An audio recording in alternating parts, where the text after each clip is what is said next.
Tigers. Good morning and welcome to Wyong on this lovely Saturday morning. It's the first round of the Andrew Johns Cup and the Laurie Daley Cup for the Country Rugby League, live on Bar TV.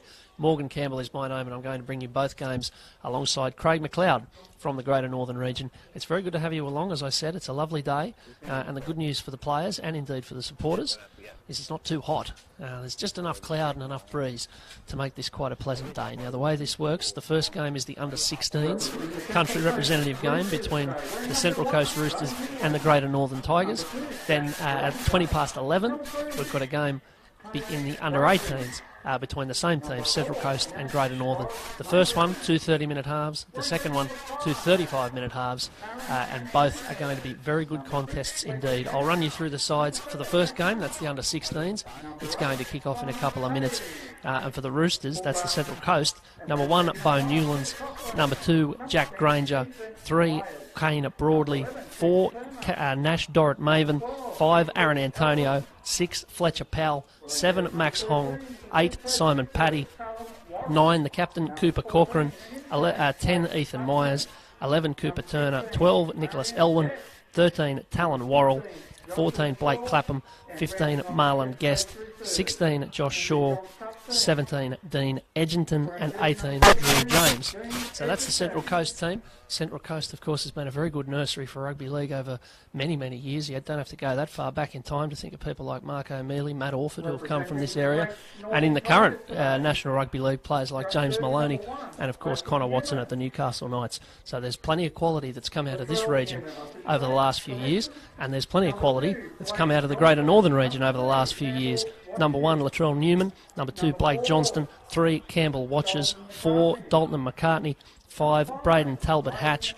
6, Ethan Anzakels. 7, Pikai Dixon. 8, Mark Simon. 9, Sam Fetcher. 10, Jeffrey Harvey is out. We'll get Craig to explain a little bit more about that in a second. 11, Hayden Bull. 12, Luke Smith. 13, Jock Brazel. 14, Clint Aitken. 15, Lachlan Smith. 17, Ryan Kelly Payne. 18, Nicholas Laurie, and 20, Jordan Leota. I've got Craig McLeod here from the Greater Northern Region. And Craig, who should we look out for today in the under-16s? Latrell Newman at the back, kid from Moree, very exciting, very quick kid. Campbell Watchers in the centres from Inverell, young Betsy Dixon from Aberdeen, and in the forwards I'd expect that Jock Brazel from Moree and Mark Simon from Farrer would lead the way. Unfortunately, as you mentioned, Jeffrey Harvey, we lost Jeffrey. He cut his foot on a rock last night, and Jeffrey's a very promising footballer that represented the Northern Inland Academy of Football on a tour of Fiji for Rugby League late last year, and he's also been picked in the New South Wales Indigenous side that plays in a couple of weeks. So we wish him a speedy recovery, and I'm sure he'll be back bigger and better than ever in a couple of weeks' time. Yeah, thank you, Craig. It is sad news there for Jeffrey Harvey. They came all the way down. Of course, you were just telling me off air that the Greater Northern Region, of course, which goes as far north as Inverell, Glen Innes, Tamworth, that they got together. The kids from the north of the Northern Region got together in Tamworth, and then you all got the bus down and joined the people from the Upper Hunter and made the trip down to Wyong. The very long trip and stayed down here last night. So it's a bit of an insight into what's involved in playing in these kind of competitions. There's a lot of travel. You've got to cover a lot of miles, and of course it doesn't happen without parents and volunteers and coaches. So all is in readiness here. The teams are both on the field. The Greater Northern Region got a tremendous reception from the under-18s who made a bit of a guard of honour. You'd have seen there. They were doing a lot of making a lot of racket, and it's just about time to go. Round 1 of the Andrew Johns Cup. And these sides played last year in the first round of this competition, and Greater Northern got the Chocolates 40 points to 4. Poor old Central Coast had a bit of a tough day then, but their coaches have been talking a big game. They think they're a bit stronger this year and ready to go. It's Jack Granger who's got the ball on the tee, and we are away in the Country Rugby League Andrew Johns Cup for 2019, the second edition of this competition.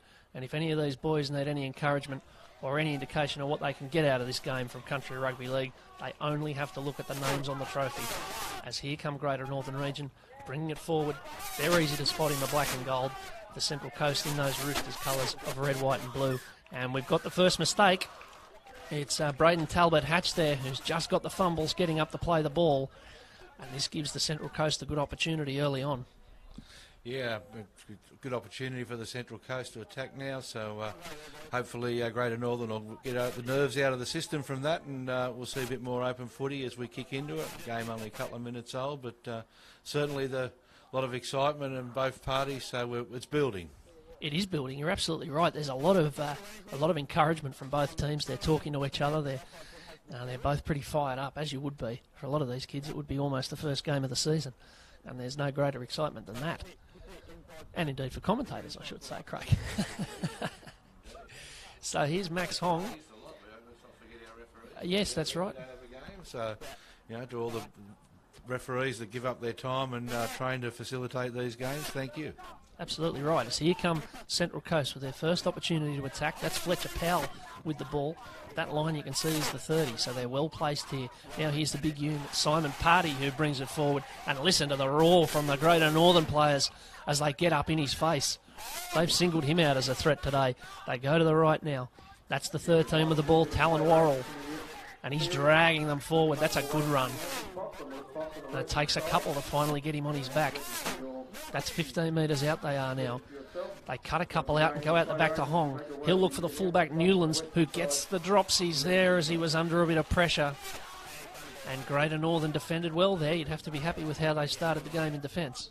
Yeah, good work there by Dylan McCartney, pushing up and forcing an error. So opportunity for Greater Northern to work out off their line now.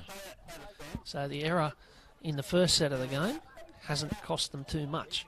So there'll be a bit of relief there. I should note, by the way, the coaches of these two teams. The Central Coast coached by Damien Lawler and the Greater Northern Tigers coached by Stillen. Now, away they come as the Greater Northern looking to get out of their half perhaps for the first time in the game. We've had about 2.5 minutes here on Bar TV.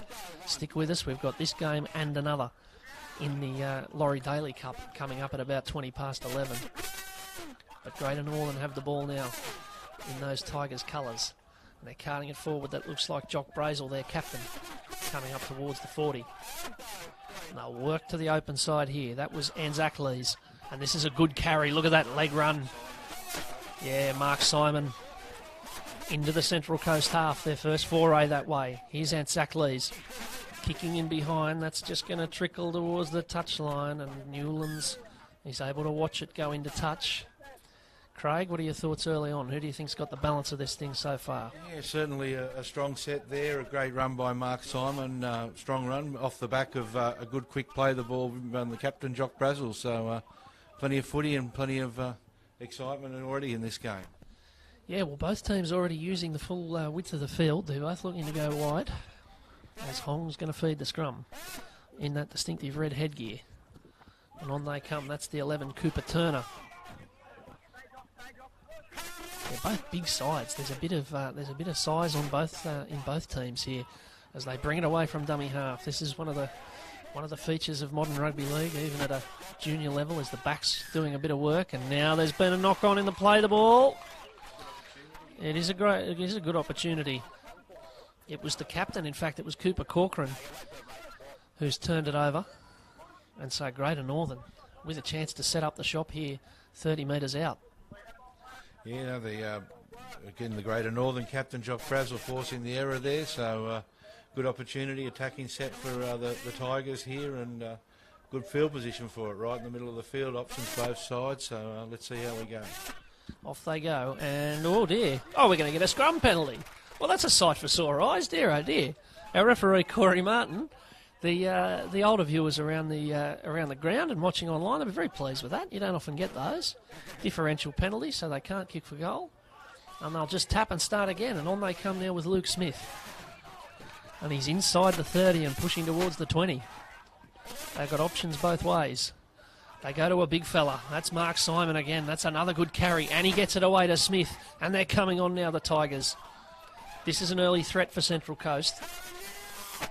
And they're setting out very deep to the left. It goes to the right, in fact. And there's another big bopper. That's Ryan Kelly-Payne. And not far away.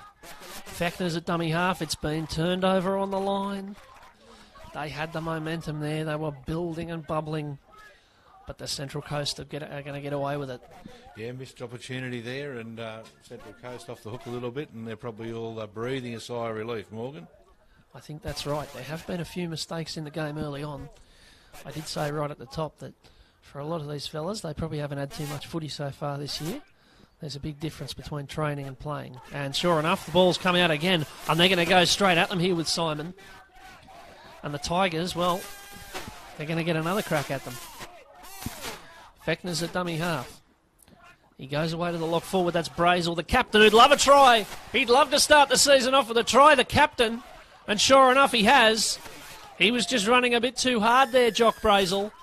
And he slammed the ball down next to the posts. And the Greater Northern Tigers are on the board in the Andrew Johns Cup. Yeah, good try there by Jock Brazel. Again, it was the reverse of earlier in the game where this time it was Mark Simon taking it forward from Farrer and getting a quick play of the ball, and Jock capitalising on it and putting early points on for the Greater Northern Tigers to go lead. You're absolutely right. It's a real sign of what they're going to do all day. I think that they keep hitting those two big fellas, Mark Simon and Jock Brazel, and they're both winding up off the back fence and running hard, and they're making an impact on the game already. So 4-0 after 7 minutes in the Johns Cup. This is the first game of the season for both these teams. It's the first game of the season for anyone in this competition. The other two don't kick off until later in the day up at Foster. And it's going to be Dalton McCartney with the first opportunity to put the ball through the posts. Still plenty of talk from those Tigers players. No sign of complacency there, as here's McCartney. It's there. So, easy enough, 6-0. And a nice little ripple of applause over there from the grandstand. You'd imagine have there been a few supporters and family have made the trip down, Craig? Yeah, most of the boys' family have all made the trip down to support them, which is great. And as you mentioned earlier, it's a big ask and a bit of a task getting everyone together and stopping off and picking everyone up. But no, certainly one the boys relish. Yeah, well, when there's a game of footy at the end of it, I suppose you would. So off we go again. Jack Granger's had the ball on the tee and sent a very good-looking kick down there. But sure enough, here come those big forwards again, and he's bellowing at them as he runs it forward. And they love it, the Tigers. Very impressed with that carry. And he'll get up and play the ball. That was the 17 who's laid into the side. That was Kelly Payne. And now they come on with the 5 there, Talbot Hatch. It's spread into the middle of the field. And that's Brazel, the captain, who's leading well so far. Out of dummy half they go. This is Fechner weaving and bobbing and running and bumping a couple away. They're making good ground here. And Zacklees gets it away there to Smith. Working back towards the middle of the field. We've got a nasty looking injury for one of the Central Coast players. It's making his way off. And Zacklees again dinking it in behind. This is going to be awkward, but it's taken well over there by Antonio. And he'll make his way back into the centre of the field. The Roosters need two things in this game at the moment. They need the ball and maybe some field position. Yeah, they've certainly been under the pump from the Tigers. They've been consistent and forcing errors like that there, which certainly have provided great opportunities for Mark Simon and Jock Brazel to sort of lead the way, and that's the way it's gone so far. Well, they've turned it over again here. Damien Lawler will be scratching his head, I suspect, because the Tigers are going to have another scrum feed in a very nice position, right in the middle of the field, just short of the 20. They really do cover a lot of ground, this Tigers side. They've got players from as far north as Glen Innes, Narrabri, as they go down the short side here with Zacklees. They took that scrum quickly. Fechner's at dummy half. He's going to have to wait. Now here's Brazel. He's had a lot of touches early on here. Not to mention a try. And they're set very deep to the left as Fechner goes that way now. This is Kelly Payne. Ryan Kelly Payne in the 17. And they're set up left again. Fechner out the back to Zacklees. The short ball goes down. It'll be picked up there by the Roosters, and they've got an opportunity to advance here. So they get a chance. They need to get out of their own quarter. Forward they come. That's a good run and a huge tackle. It's a lifting tackle. It'll be a penalty. I don't think they meant too much by it, but look out. Something starting here. We don't want any of this at 10 o'clock in the morning.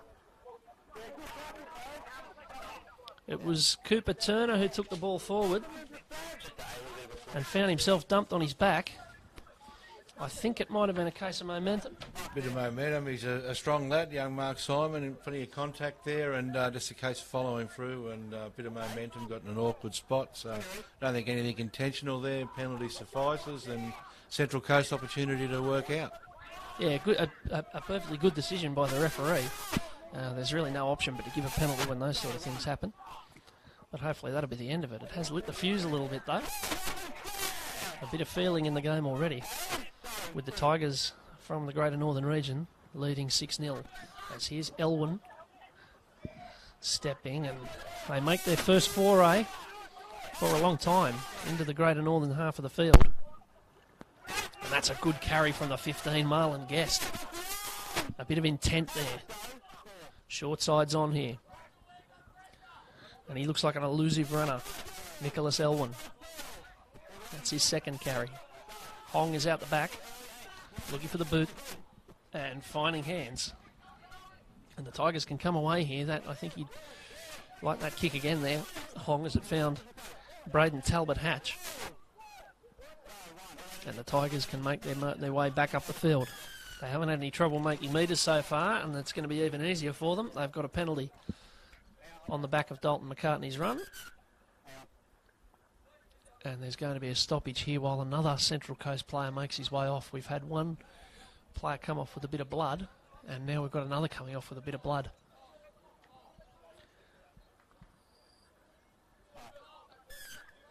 So there's a bit of a casualty rate out there at the moment.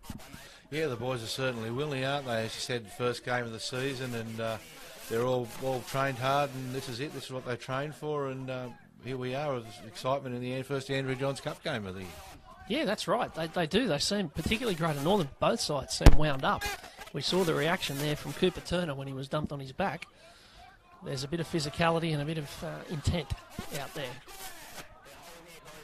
So that was Luke Smith who took that run. And now went Zach Lees, and that's just barely held out there. He did do well.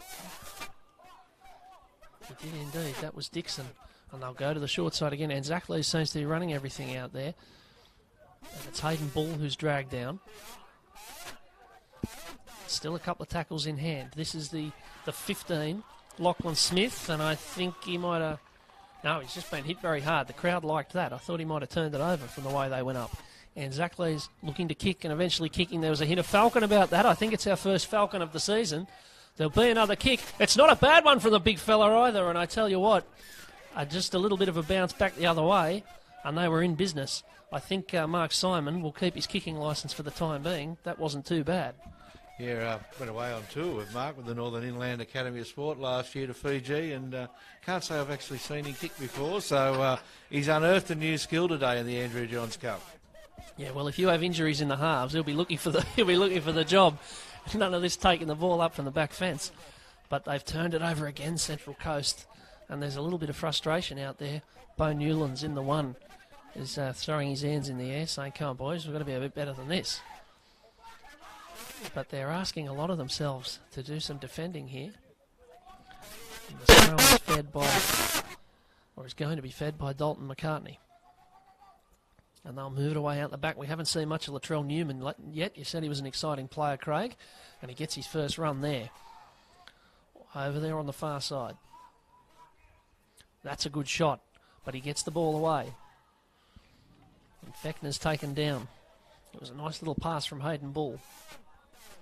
And he's into dummy half and finding Dixon. And Dixon throws it flat to Brazel. And Brazel's still going. They're close enough, if good enough here. Simon holding it up. And Zach Lees. That's a good ball to Smith. Smith's not far away. They've still got tackles in hand here, the Tigers. They'll go the short side with then Zach Lees. He might try this on himself. He's going to be held up and then he's going to get it down. Well, good strength from the young fella. He looked like he was held up by a couple of defenders and just managed to roll himself over and get the ball to ground. And the Tigers have a 10-0 lead. Yeah, great strength by Ethan Anazakos there, and kept himself alive and in the game. And again, tremendous work there by Mark Simon in the lead up, and young Richard Dixon from Aberdeen, young better known as Tommy Dixon. That he's certainly an exciting prospect, and he's been very busy early in the game. The young half from Aberdeen for the Tigers.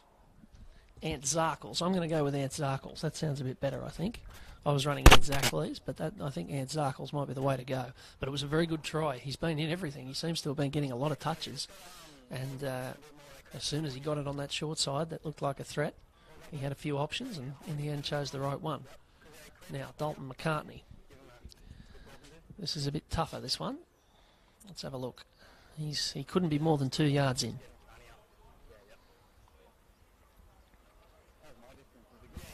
Very methodical. He's just kind of very slowly making his way back from the ball. Goal kickers are a funny lot. They've always got some kind of routine. Here he comes. Oh, he's hit that nicely. That's going over. That's a beauty. It was never going to miss straight over the black dot or the green dot as it is here at Wyong. So the Tigers, everything's going their way at the moment. It's 12-0 after about 17, 16 minutes here. And the poor old Central Coast Roosters, first of all, need to get the ball.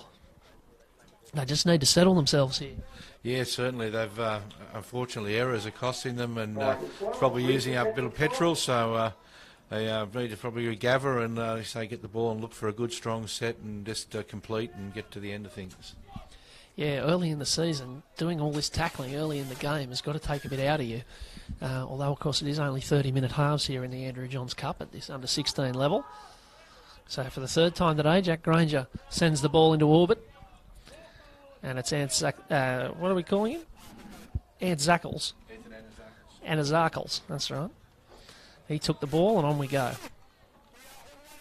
Certainly good conditions here today, Morgan. The temperatures, we're not too hot, we're not too cold, just nice, and it's great conditions for a game of footy. It is. We're in that sweet spot of the year where we've got cricket going on one field and we've got rugby league on this one, and the temperature's pretty good for both. So that was Simon taking it up well. This is Brazel, and again he's forcing, but he's turned the ball over this time, and it's taken there by Hong, and Central Coast have got an opportunity here. They can make a little foray into the Greater Northern Territory. That was Elwyn. Very busy, Elwyn, and in the game so far. Obviously, plenty of work, tackling have to be done, but he certainly bopped up and stuck his hand up as the young junior from Terrigal. He has. He's not the sort of shape you'd expect the second row, but he's very willing. As here's a chance, and here's Newlands. He's been looking for an opportunity, and he gets one there and looked to slice through. Now the Roosters with a bit of momentum. That's Turner, who's been very active. And this time he's turned it over. There might be a penalty here. It looked like there might have been a hand on the ball. And sure enough, so the Roosters with a chance to advance here. Struggling out there on the left-hand side of the Tigers' defence. Looks like he's got a knock to the ankle, so we'll see whether Central Coast target that side there and go down there. Yeah, he's struggling. If you just look on your screen there, you might catch him. He's just hobbling. He actually looks fairly rough out there at the moment. 3 in from the wing. We've had a false start here. Let's see what they can cook up, the Roosters here. That's the captain who's got the ball. And he's going to send a big front rower, Simon Party, at him, who's turned it over. Or has he? No, it's come away. The referee says play on, and Corcoran ends up with the ball. So they get away with one there, the Roosters. And Powell gets, Corcoran gets a penalty.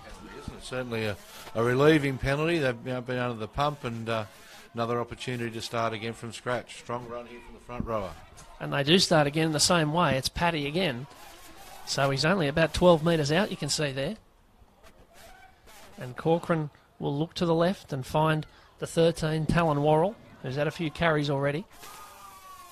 And he's in the middle of the field. Corcoran goes short. This fella's been winding up and running hard. That's Guest. And they're trying to set out pretty deep to the right here. But Guest's just had a little fumble on the ball. He'll be getting some nasty looks from his teammates there. as they come away. That was a good opportunity for the Roosters, but these things happen, especially early in the year. Yes, we were at the start, as you said, of the first game of the Andrew Johns Cup, and they've had a few mistakes, the Central Coast, and certainly given the Tigers some opportunities. We're leaving one for the Tigers this time with the pressure. Yeah, that's right. I dare say the Roosters will be a bit wound up this set of defence, having had that opportunity, and sure enough, they've got it back. Well, they didn't have to wait too long, so that'll be a relief for Marlon Guest. And it's Powell who plays the ball, and now Paddy charging at them and being met with 4 or 5 Tigers players. They're up and into him. They know how big he is, and they want to cut him off early. Here's Hong looking for Newlands. Newlands with an opportunity. Finds a good ball out there to the wing. They might be in the corner here. Oh, didn't he do well? Aaron Antonio, didn't he do well? He had a lot to do there. Newlands fed him the ball early, but he had a lot to do and found his way past a couple and found the ball on the try line. They needed that, the Roosters. It's 12-4 with a kick to come, and that's a very good bit of football. Yeah, relieving try, and like you said, young Aaron Antonio from Mariner, he had a lot of work to do, and he did it well, and ground the ball to get the Central Coast Roosters on the board for their opening try of the match. Wingers, that's what they do. He's only a little fella. There's not a huge amount of him, but he got that ball on the touchline with about 20 metres to go and just banged his way past a couple. He just wanted it a little bit more. And it gets them right back into the game. 12-4, and with a chance here for Jack Granger to send the ball over the posts. And we're in such a good spot here at Maurie Breen Oval that we can look out onto the field and hear what the players are saying. At Central Coast, the captain's saying, hold the ball. Whatever you do, hold the ball. And that's a message that's hard to disagree with. Yeah, indeed. It's a tremendous facility here, Morning. Certainly the pitch looks fantastic, and temperature's good, and everyone's excited for rugby league. So well done to the Wyong Club for providing such a great facility for everyone to play on today. So here's the kick. It's not quite going to wobble its way over. He didn't hit it too bad, but just had the line wrong there, Granger. But nonetheless, that's added a bit to the game here.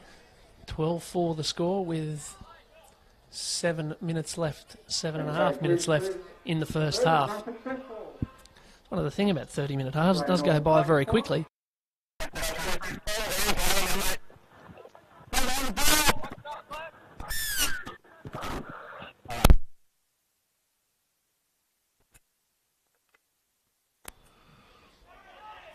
And here comes another big fella off the try line. Bang, into him he goes. Oh, this is why rugby league, it's good to be back. This is why people watch rugby league. And he deserves a penalty for that. He ran hard. That's what they need, a bit of intensity and ferocity, the Roosters side. And he's going to come at them again. Bang, in he goes again. That's a good run again. That's Ethan Myers, I think, in the 10, who's done that bit of work there. In fact, no, he might be in the 16. It might be Josh Shaw. And now there's a penalty the other way. Well, didn't play the ball correctly. Well, his enthusiasm might have got the better of him. There it is, Josh Shaw in 16. But bravo to him for coming on and absolutely. Up, didn't he? Plenty of fury, pumping the legs, challenging the line, and that's what rugby league's all about. Absolutely right. 2 runs on the trot. Bang, have a bit of this. And now there's a response from Smith. Whack. This is it's quite physical. These are rep sides, it's worth remembering. They're the best of their region. And they mean it today. As here's the 3 who we haven't seen much of. Campbell watches. He was picked out by the coach in midweek as one of the players to watch. He's one of the exciting players in this competition. And there's a penalty again. It was Dixon who ended up with the ball, and they can clip this into touch and start again from 10 metres out. So this would be terribly demoralising for the Roosters to let one in here. It's Watchers again, running hard, getting it away. They might fall on this, the Roosters. They've got away with it. Relieving pressure there for the Roosters. Obviously, they were big sigh of relief for them. Strong carry. Sure, again, he's got the bumpers up there. And the Roosters need a bit of that. Oh, he's done it again. Well, the referee's all over him here. He's blown the same thing again for the not playing the ball correctly. Just so important, those basics of rugby league. getting up, touching the ball with your foot and playing it forward. So, yeah, little things like that, they're coach killers. Well, interesting choice here by the Tigers with 4 minutes 45 left on the clock. They're going to take the kick at goal, which is, well, what will it give them, a 14-4 lead if it goes over? Give them a 10-point lead? Yeah, no, stretching and lead back out again.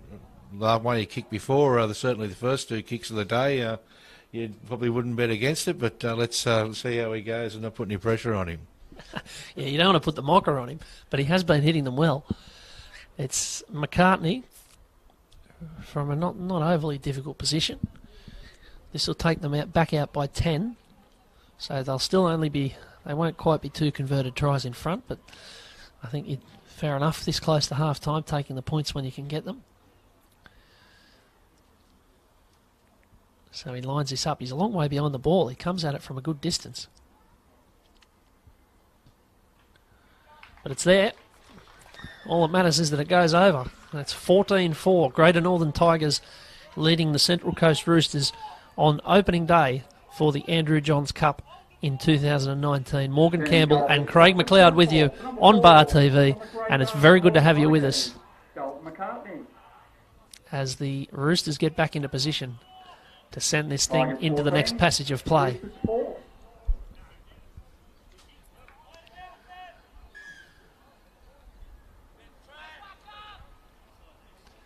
So he's had a bit of practice at this today, Jack Granger. He sends this one up into the sky.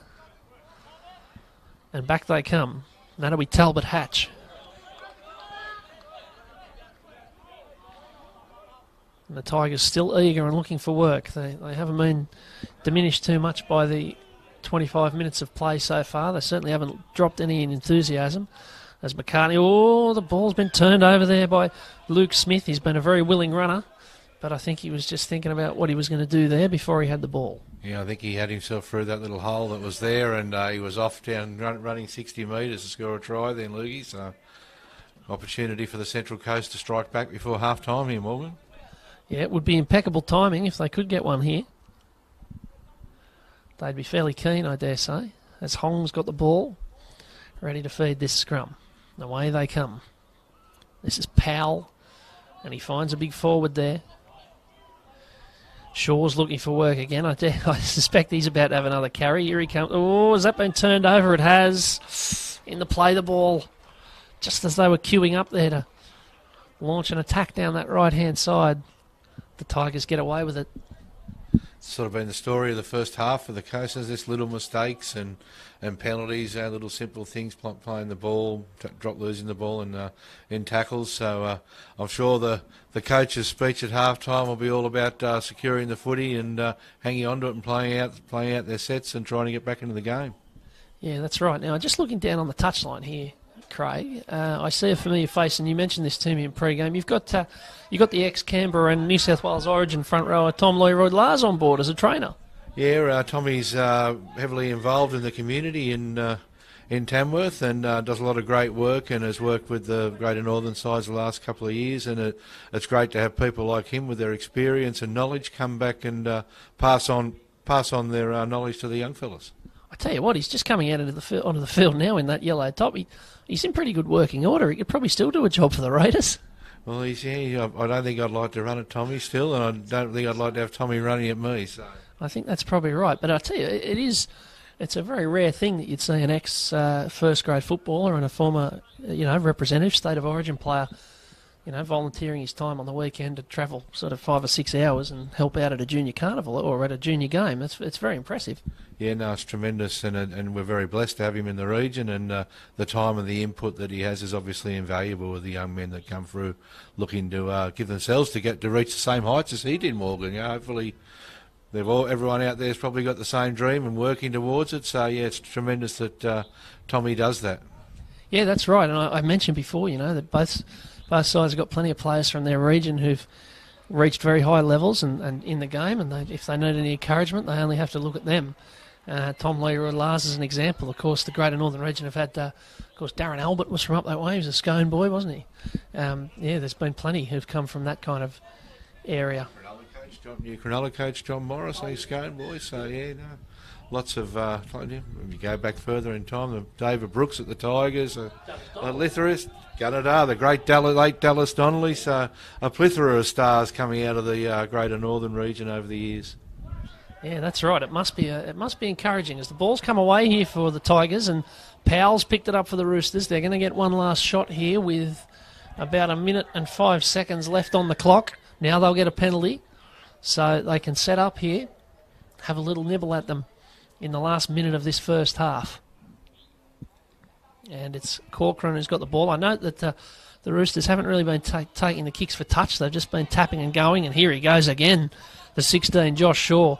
Let's see how he goes with the play the ball this time. I think it'll probably be fairly cautious. Out the wall, the referee had a look there. He thought better of it. He had to think about it, though, as Guest gets it. Now they've turned it over. They've turned it over again with 30 seconds left. They won't get their snipe at the Tigers' try line, and that will just about see us out, I suspect, for half-time. You're right there, and obviously the Tigers off the hook there, and a missed opportunity for the Coast to put some points on the board before half-time. I wonder what they might do here. What have we got? 8 seconds. They'll probably feed this scrum if the referee wants them to. Yeah, they do. Let's see if they put something on. Here's McCartney. He doesn't seem too keen. He just goes down and finds a tackler, finds the ground, finds half-time. It's all over. It's been a very willing contest. It's been very physical. And there have been some moments of real quality in this game so far. The first 30 minutes are down, and it is the Greater Northern Tigers 14, the Central Coast Roosters 4. Craig, I might get a couple of thoughts on the first half before we go to a break and come back for the second. Yeah, a strong first half for the Tigers there, led by their two key forwards in Mark Simon and Brazel. Simon in particular very busy in defence and some great runs there, so they've laid the platform, and certainly, unfortunately, Central Coast a few mistakes, and let's see what the second half brings us, Morgan. I think that's the best way to look at it. Both sides still very much in this with a chance. You've got to remember last year the Roosters went down 40 points to 4. It's not that sort of hiding today. This is a fair income contest. Let's go to half-time on Bar TV. We'll take a few minutes, and when we come back, it'll be time for the second half in the Andrew Johns Cup, with the Laurie Daley Cup still to come.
Welcome back to Wyong. Morgan Campbell and Craig McLeod with you on Bar TV on this morning, which I got to tell you is just warming up a little bit.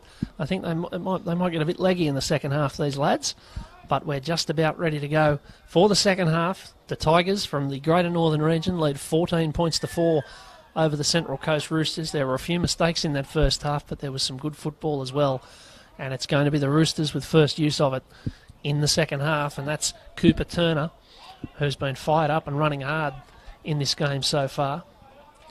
And the Roosters can bring it away. Let's see if they can string a set together. Here's Shaw running hard. Big Luke Shaw again.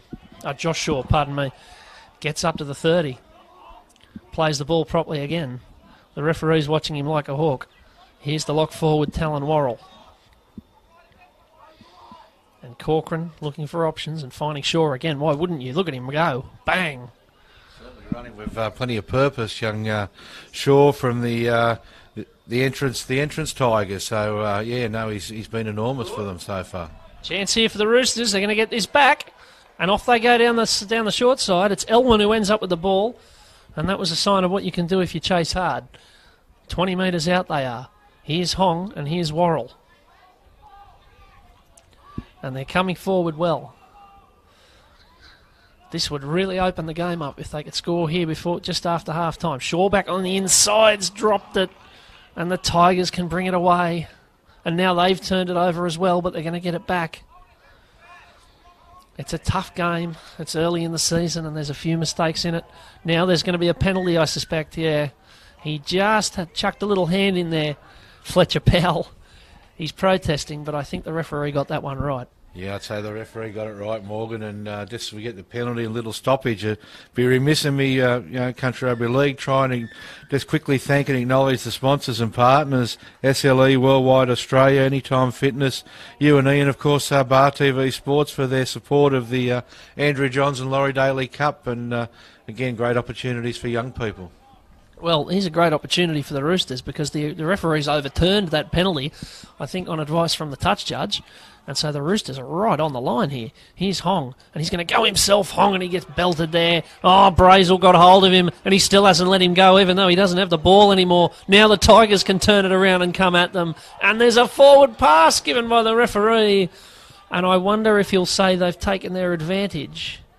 He is going to say they've taken their advantage. The Roosters, for the third time, are going to get it back. Yeah, another opportunity coming up for the Roosters. So young Hong to feed the ball, who's had a busy game, and let's see what the Roosters can put forward now. Indeed. They're a bit further back than they were. That's the 20, as it goes back outside the 30 now with Powell, and here's Newlands. And that's a strong run and a good ball over the top. He's got a bit to do to keep this in, though, Granger. He can't keep it in. Dorrit Maven had the right idea there, but it was just a couple of inches forward of where it needed to be.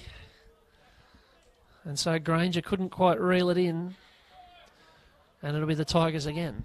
Certainly probably giving Coach Lawler a few grey hairs there, first half, and starting off the second in similar fashion. So hopefully they'll settle down a little bit at the coast. Yeah, it's the sort of thing you're a genius if it works. But it didn't quite work for them there. And now there's going to be a run from the scrum and a big shot from Marlon Guest. Goodness me. Campbell watches. He'll think twice about running at him. Now the Roosters will get it back.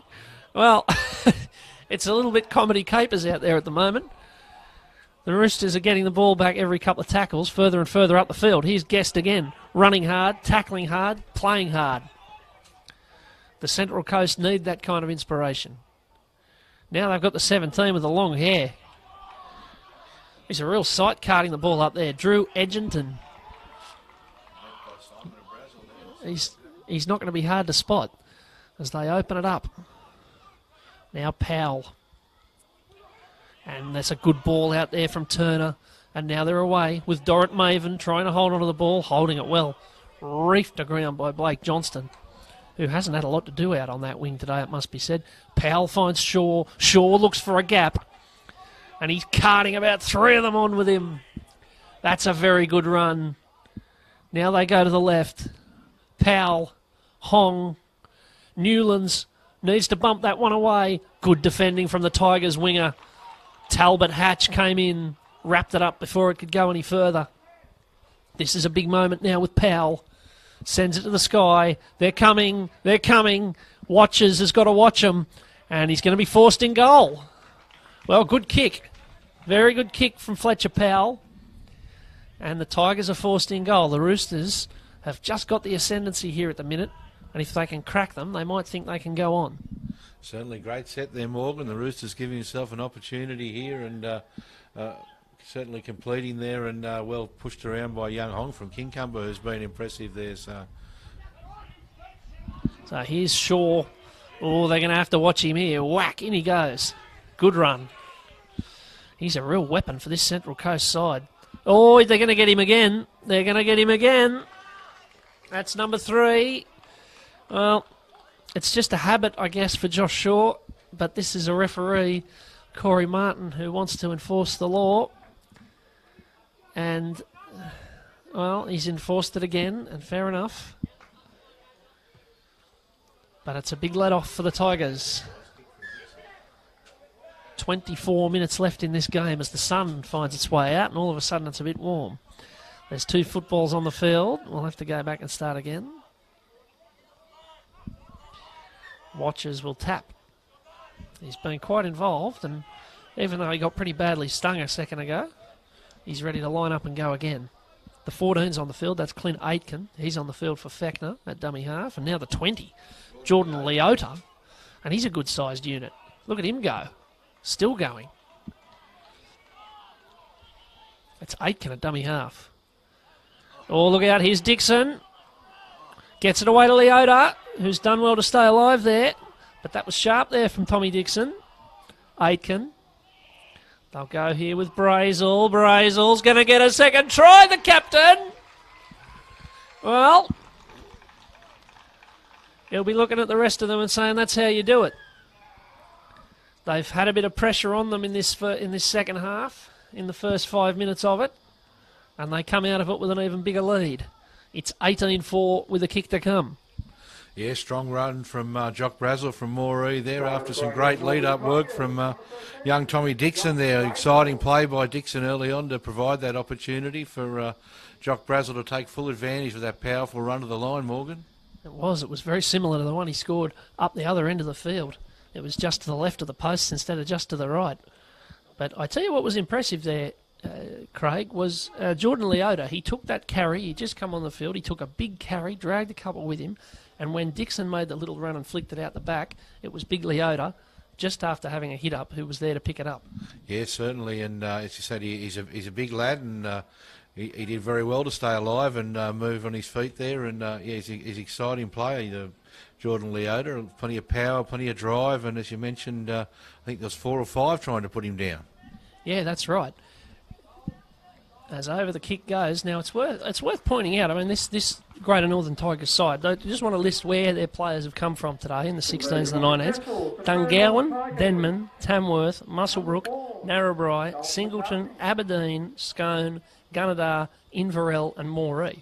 It gives you some idea about how far they've had to come and how far apart they all are. And so they look like quite a cohesive unit out there. But you were telling me, Craig, that they only really have been able to train on certain Sundays where they can all get together, because you can't train midweek when people live 3 or 4 hours apart. No, obviously Sundays or a Saturday work for us. The kids will come in at 9:30 and we'll go through to 1:32 and stop for lunch and breaks in between appropriately. That's over summer, of course.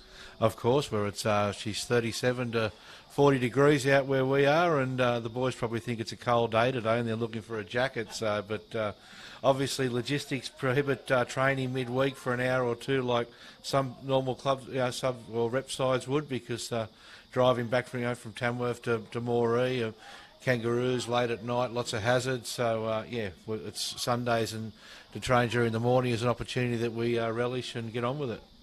You've got to be dedicated is the message out of that. You've got to be fair dinkum if you want to play for this Greater Northern Tigers side. You've got to be keen, willing to work in the heat, willing to work for 4 or 5 hours at a time. And here's Ant Zarkel. Puts it into the sky. That's a fumble from Newlands, but he's going to get it. He'll get it at the second attempt. He's just been looking for an opportunity, Newlands. He hasn't quite had the space he's wanted so far today. And now they're working off their own line, and the Tigers are up quickly. That was Granger. Now it's the big front rower. It's Party. He's taken down. Hong, there's a penalty against the ball again. I wonder if this is for a play the ball. I suspect it might be. Yep. They've got him again. This time it's Paddy. So that'll be a high priority on the list this coming week at training. We've been playing the 40 for the two big fellas. Both so strong and dominant with their runs and just bring it unstuck with the poor play the balls. So. Yeah, that's right. I think the coach will be saying, righto, boys, 45 minutes of play the balls this week, and then you can go home. On they go. That's Simon back on the field, I think, in the 8. Yeah, sure enough. Now here's Antzarkel and Dixon, and he's looking for Leota. They'll have to stop him from there. That's going to be a tough ask. It's going to be too tough. Jordan Leota's looked likely, and he's got his 4-pointer. He was just going a bit too hard and was a bit too big. And the laws of physics got in the Roosters' way there. It's 22 points to 4. 24 points to 4, in fact, with a kick to come. And the Tigers just getting away with it a little bit here now. Yeah, she said, Morgan, what a strong run from Jordan Leota. But, gee, Tommy Dixon there, didn't he go the line well and draw those defenders in and just pop that little ball up to put the bigger man into that bit of space, which made him so hard to tackle, and he did the rest, and try time for the Greater Northern Tigers. Yeah, you're absolutely right, Craig. It's one of the skills of a halfback, which you don't always, not everybody has, is to just go to the line, use the momentum, wait for the bloke to be at full speed, wait for him to be backing up, and then hit him just as you get to the line with the defenders standing flat. It was very well done by Tommy Dixon. Now, Dalton McCartney, who's been kicking pretty nicely today, it must be said, got a chance from a position. He'd probably fancy himself to put this over.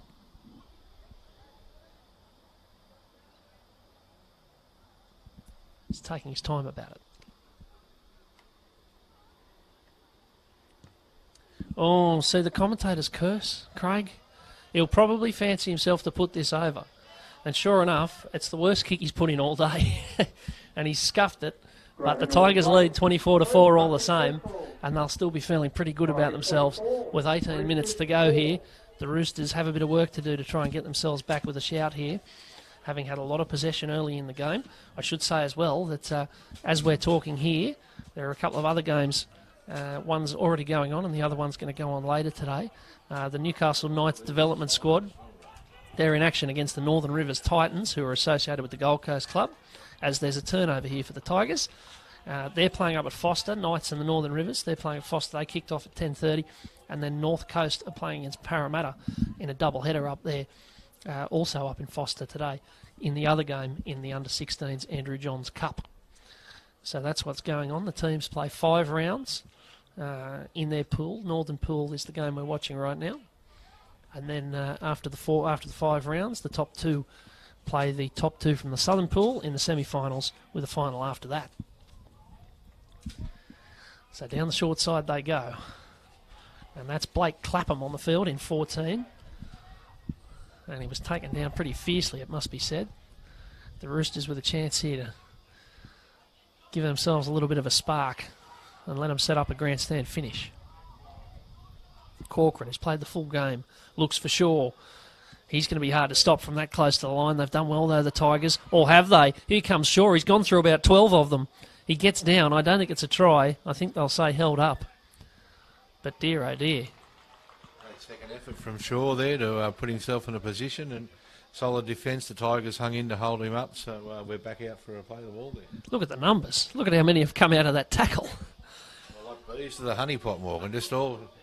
I reckon about 7 of them had a swing at him at some point. Now he's got a set start to play this ball. He's wearing one shoe. It's a beautiful game, Rugby League. Out they go. Here's Hong, who's been looking for a chance. Powell. Now here's Newlands. Let's see what he can do. He looks the right shape. And he finds a good tackle there. It was Dorrit Maven who was taken down. Now here's Newlands again looking for it. He goes down. That was last tackle. They'll turn it over. So the Tigers defended really well there. And I think the Northern Region Development Officer sitting next to me is fairly pleased about how they went about that. Viewers at home. Great defence there from Blake Johnson from Scone on the wing, and came in 2 tackles in a row to sort of clean things up. So, yeah. Yeah, they've certainly from the first... Oh, hang on. They pushed back towards the dead ball line. Certainly from the start of the game, they've looked very intense, very serious. And I suppose if you're going to travel all this way down to a game of football, you want to take it seriously, otherwise you wouldn't come. Now, it's Zarkel with a chance to boot this into touch. It's another penalty. And the Tigers can tap and go with this very willing runner. Campbell watches. Now Aitken. And Simon, he's been very busy. It's been the real axis of their team, hasn't it? Mark Simon in the 8, Jock Brazel in the 13, and Ryan Kelly-Payne earlier on in the 17 have been doing a lot of the heavy lifting, but they've turned it over again. So the Roosters with a chance here with 15 minutes left. So we've got a quarter of the game to go on Bar TV. It's the Greater Northern Tigers 24, the Roosters 4. Morgan Campbell and Craig McLeod with you for this and the next. The under-18's up next, the Laurie Daley Cup, and it's the same teams again, the Roosters from the Central Coast and the Greater Northern Tigers. Now here's Newlands, who's an angular kind of raw bone character and looks hard to handle. And he'll play it there and get it away. And that's Paddy. They're in good position here. They can set up to the left. They'll go to the right instead with Powell. And that's Turner. What have they got? Can they find a little set play? They go to the short side with Corcoran. That was clever. And he just created a bit of doubt there for a second. He probably didn't have enough of them go with him. Powell at dummy half. Swings it to Paddy. He'll take some stopping from there, but they chop him down low. Good tackle by Aitken, the little fella, getting around the legs. That's an oldie bit of goodie. Here's Hong, grubbering. There's a few queuing up to pick that up, and one of them's got a black and gold jumper. And he's barreled into the ground, but he recovered that well. I think it was Luke Smith who ended up with the ball. And now they can advance. Oh, there might be trouble here. For McCartney, he might have just copped a knee or something there. He looks a bit sore. But they're using their dummy half and wearing them out. He'll have to go back and play it, Talbot Hatch. That was a bit sneaky. But on they come. Now another big unit lined up and sent at them. That's back on the field. Ryan Kelly-Payne back for the last quarter of the game. And Zarkel hasn't been as busy in the second half. Hasn't had as much ball. But neither of the Tigers. They've done a lot of defending in the second half. Aitken. He'll look deep. They just muddled that a little bit there, and Dixon had to kick under pressure. Wasn't a bad strike, though. Newlands can come back. And he's hit very hard. He's had a couple of hits today, Newlands. And now there's a bit too much work in the tackle from Brazel. Newlands will have a word with him. And that's a big shot again from Simon. It's not a good practice for wingers to be running in front rowers. Now Newlands, who's been quite involved in the last few minutes. And the Roosters looking for some inspiration here. They'll look to their big front rower, or they would have if they'd been allowed to play on. But the referee blew it up. A knock on in the play of the ball. He's been good today, the referee. He's been very vigilant, applied the rules, but I can't say he's got anything too major wrong. And we have about 12 minutes left. And I think both sides will be fairly happy with that because it's getting a bit warm. It's certainly getting a bit steamy there as we come away with Tommy Dixon down this side, getting it to Campbell watches. So it's Dixon who's been a bit busier. Ant Zarkel hasn't as much to do in the second half. It's been more attack being run through Dixon. But that's a good thing for the Tigers. They've got two options there to do the playmaking in the halves. Here's Brazel. And that's a good tackle around the legs from Dean Edginton. Aitken's been busy at dummy half. Now Simon. That's those same big cannons. Brazel and Simon over and over for the Tigers. They've both played a lot of minutes. Aitken, Brazel, and Zarkel. He used the pace of the play there really well, but it was a good tackle. They looked at the same way with Ant Zarkel. He'll just dink it in behind. They might like themselves to get there. but it was well worked over there in the corner. The Roosters managed to force it dead. I think it was the fullback Newlands in the end who got there. But that was very clever, calm, cool play by Anzarkel. Yeah, no, Ethan Anazarkel's a very cool, calm customer. As you mentioned, very busy in the first half. Hasn't got quite as much opportunity in the second, but both halves for the Tigers. Young, as mentioned, Tommy Dixon from the Aberdeen club. He's been very industrious all day. Now, another fella, he's only come on reasonably soon, but he's been industrious as well. Leota, been very successful as well. And the Tigers, with the offload, we haven't seen a lot of that sort of play today, but when it does happen, it's very effective. Now, Brazel, he's got that little bit of a step that gets him past the first man, and he used it again there. Aitken in at dummy half. And he might have just had the fumbles there, Aitken. Yeah, well, that can happen. But we're inside the last 10 minutes here. I just heard an announcement over the PA, Craig. Any player agents who are here today, come up to the box and register yourselves. So I'm sure there's a few milling about. Some of them might be trying to stay incognito. But I dare say that the talent scouts and the agents will all be having a look today because there's plenty of talent on show. There is indeed, and certainly Morgan, the Andrew Johns and Laurie Daley Cup are a great vehicle for showcasing the potential talent from all the regions throughout New South Wales country. Yeah, that's right. And I guess by virtue of the games being streamed, as Cochrane's held that, the referee had a look and then decided he'd held it. With the games being streamed online, and there might well be scouts and agents and whatnot watching at home now, keeping an eye with the black book ready to go, ready to put a few names in it. I reckon they've had a few players jump out at them today on the evidence we've seen so far. As the Roosters make their way up the field here, they haven't quite had the forward power that the Tigers have been able to muster in this game so far. Corcoran. Oh, that wasn't the best pass, and he knows that he was quite harsh with himself there, but Powell's making something of it, dummying and weaving.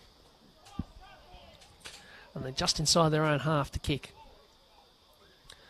And it's Hong. Sends this in behind. Neatly taken. And it's Johnston, who I reckon has been one of the quieter players on the field, just because he hasn't had a lot to do. It hasn't been really going in his direction. As Watches takes another brave run. He's quite fearless the way he's been running the ball.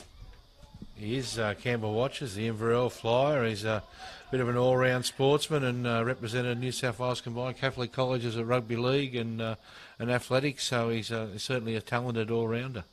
Well, they'll be looking for him to get into a bit of space. I dare say he won't be caught. He's very distinctive. He's easy to spot for a commentator because he's got that bizarre headgear on, which is like his black and fluorescent green. Oh, that's a dumping tackle. That's a beauty. He's a good defender, that Dean Edgerton. He's made a couple of good tackles. He's quite brave. Not the biggest bloke on the field. As up goes the kick, it's fumbled. It's play on here for McCartney, or is it? No. Come back. We're well and truly into single digits now. 7 minutes left. He's winded there, the skipper. Yeah, Brazel. Yeah, he's making his way back into the line. He hasn't been off, I don't think. No, he hasn't had a break. Him and Mark Simon have led by example. I think they've been out there and just kept doing what they do and done it consistently all day, Morgan, which has been the platform for young Dixon to work off and steer the ship around. I think that's right. He would have made probably a dozen runs, Jock Brazel, and scored off 2 of them. He's had a very good day. He might be one whose name's gone into a few black books around the country. As forward they come for the Roosters with Talon Worrell. And Corcoran looking down that short side, finding another fella who's run very hard and very consistently today, Marlon Guest. He's been strong. And this is a very slow play of the ball. McCartney working him over. Now Hong playing it in behind. There's some real speed being shown over there by the 14, Blake Clapham. He got into top gear very quickly, and in the end it was only the bounce of the ball that let him down. Probably deserved better there, Morgan. They haven't stopped trying the coast all day, so probably deserved a little bit of lady luck there. Yeah, but that was a clever little play from Hong. He just they wouldn't have been expecting it. A little grubber in behind for someone with pace. And now they've got a penalty, so they can roost this into touch and up towards the Leagues Club and start again with a full set. with Cooper Corcoran tapping and sending Edgerton, who again, very easy to spot with that wild hair. It's very rare you see kids these days running the Kerry Hemsley look, but it's very good to see. It's very good to see. As here's Paddy.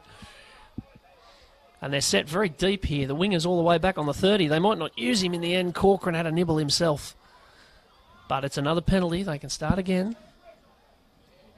Obviously going close there, but as you mentioned, young Max Hong, he's been very busy today, in a side, and certainly hasn't stopped trying things and calling for the ball, the King Cumber Colt Jr. That's right. Elwyn's another one who's been very keen. Corcoran, they've got some space here. They might fancy this. Here's Hong, throws the face ball. It's not a baddie either. They're pushing. Has he got it down? No. Turner, just short. Corcoran is scheming at dummy half. He fires one out the back. It's a good ball, but it's not held. It's play on for Granger. Dorrit Maven it was who threw that quick pass. They've still got tackles in hand. Newlands. Powell. Here comes Hong chasing. Here he comes. He couldn't get a hand to it, but somebody could. The Roosters are going to get their try. They got a hand to it in the end. We'll have to get the name. But it's going to be a try to the Central Coast Roosters. And really, for the effort they've put in today, they deserve it. It's 24-8 with a kick to come, with about 4.5 minutes left on the clock. And we'll have to try and spot whose hand it was that landed on that ball, because it was a bit alphabet soup in there when the ball went in behind. Sideways there, no, everyone. We had plenty of people there, and unfortunately we don't have the slow motion replay up here. Can we go to the bunker and get a result for us, Morgan? We did. I'm not sure. I think it might have been Cooper Turner who stuck his hand on it in the 11. I think. Oh, okay. Well, the scorer, the ground announcer's giving it to number 13, Talon Worrell. So I won't overrule him. So fair enough. But they had to score a try like that. You've got to keep chasing and be there when the ball goes your way. And they certainly they've done that all day, haven't they? They've put themselves in the mix. Even they've made little mistakes. They picked themselves up, dust themselves off, and gone again. And full credit to the Roosters for keep and just reward there at the end of that. So here we are with the Tigers coming back up to kick off for something they haven't probably done for a little while. So. Yeah, that's right. So that's 24-10 with 3 minutes and about 15 seconds to go. So it won't quite rescue them, the Roosters, but it'll give them a bit of encouragement. They haven't been that far off the pace today. A few mistakes and a few moments gone differently. They might have, like that, for example. A few things like that. If a few things like that hadn't happened, it could have gone quite differently. As it is, the Tigers just with a little chance here to apply a bit of icing. Yeah, no, unfortunately, that's as we say. That's been mistakes here and there for the coast. Tremendous opportunity coming up here, and the man about to feed the scrum, young Tommy Dixon from the Aberdeen club in the 2100 competition. He's certainly had an exciting day and been very busy setting up a try, going close to the line. So here we go. Yeah, that's right. I mean, there's a lot of improvement in this from the Roosters. They conceded 118 points in 4 games last year, and they look a little bit better than that today as the ball comes away with Aitken. And that's the 12 there. That's Smith. They're setting up. They've got a few building on the right. Here's Brazel. And Simon! Well, Brazel's got 2. He's been running very hard. Simon's been running very hard as well. And he crashes over for a well-deserved try to really finish this off for the Tigers. It's an exclamation mark at 28-10 with the kick to come. And as I say, that's very well-deserved by Mark Simon, who's been running very hard all day. Yeah, the young man from Farrer College in Tamworth. He's been very busy, very industrious, solid with every run, plenty of purpose, runs hard, straight, and does his job in defence, and certainly you wouldn't want to be running at him. So a just reward there for Mark Simon from the Farrer College that plays in the Group 4 competition. Absolutely right. So I wonder if we'll get any more play here. We've got 1:15 to go. And from the way Dalton McCartney's approaching this kick, I think he's fairly keen to finish her off.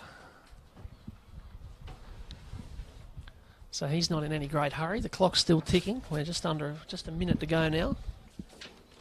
Geez, we're being looked after here up in the box. I tell you, we've been provided with a bit of lunch here by the good people of Murray Breen Oval. Thank you very much, sir. It's not too bad, eh? It's silver service around here. What do you reckon, Craig? Outstanding, isn't it? The Central Coast Roosters, they're certainly looking after us here, as you say, at Murray Breen Oval. And, it's just, what a tremendous facility, Morgan. Fantastic. So a great day for rugby league. It's probably the final kick of the game coming up and moving in. Yeah, here's McCartney. No, he's missed that. Oh, hang on. Made no mistake there. Well, I think one of the touchies waved it away and the other one put the flag up, but the referee was keen on it. Yes, I think that's right. So 30 points to 10. So the Tigers have... Yeah, I don't think there'll be much more. We're inside 10 seconds, but they might have a go here. I tell you what, usually when you're doing commentary or something like that, you don't like people interrupting you, but when they're bringing you sandwiches, you can handle it.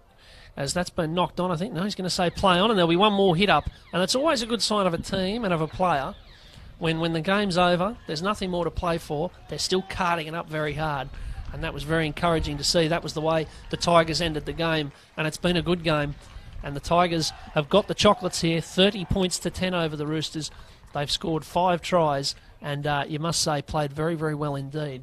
And having finished third last year and just missed out on the finals in this competition, they might just feel on today's evidence they can go a little bit further. Yeah, they were very enthusiastic. I mean, you just mentioned the run there at the end from the Tigers, but certainly there was plenty of people pushing up from the Central Coast Roosters, and they didn't stop trying all day, and I'm sure there's bigger and better things for them to come. Yeah, you're absolutely right. The Roosters kept at their task. They made a few mistakes. They made life hard for themselves a few times, but there was no shortage of effort, and I think the coach would have to be fairly encouraged by the way they went about it. And as I said, they went down 40-4 in this fixture last year, and it was nothing like that today. So 30-10 it ends. The Roosters, they next week have to go and play... hang on, let me find out who they've got to play next week. I did have that written down somewhere. Oh, yes. They've got to go to the North Coast. They're back here, but they've got to play against the North Coast next Sunday. Whereas for the Tigers, they're at Scone. They've got a home game next week at Scone against the Newcastle Knights development squad. That will be a very tough ask indeed, and that's going to be a real test of how they're really going. So it's full time here in the Andrew Johns Cup on Bar TV in the under-16s competition. Round 1 has gone the way of the Greater Northern Tigers. 30 points to 10 over the home side, the Central Coast Roosters. It's Morgan Campbell and Craig McLeod signing off for a little while, but we'll be back in not too long for the Laurie Daley Cup, the under-18s.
Welcome back to Wyong, Maureen Breen Oval, Morgan Campbell and Craig McLeod with you for the second prong of our doubleheader this afternoon. It's the Central Coast Roosters and the Greater Northern Tigers in the under-18s. That is the Laurie Daley Cup. And, of course, we had the Andrew Johns Cup, now the Laurie Daley Cup. And we'll run you through the teams as the sides are about to kick off. We've got Trent Taylor with the ball on the tee. All's in readiness. We've just seen the Greater Northern Tigers have a very strong 30 points to 10 win in the 16s. This Greater Northern Tigers side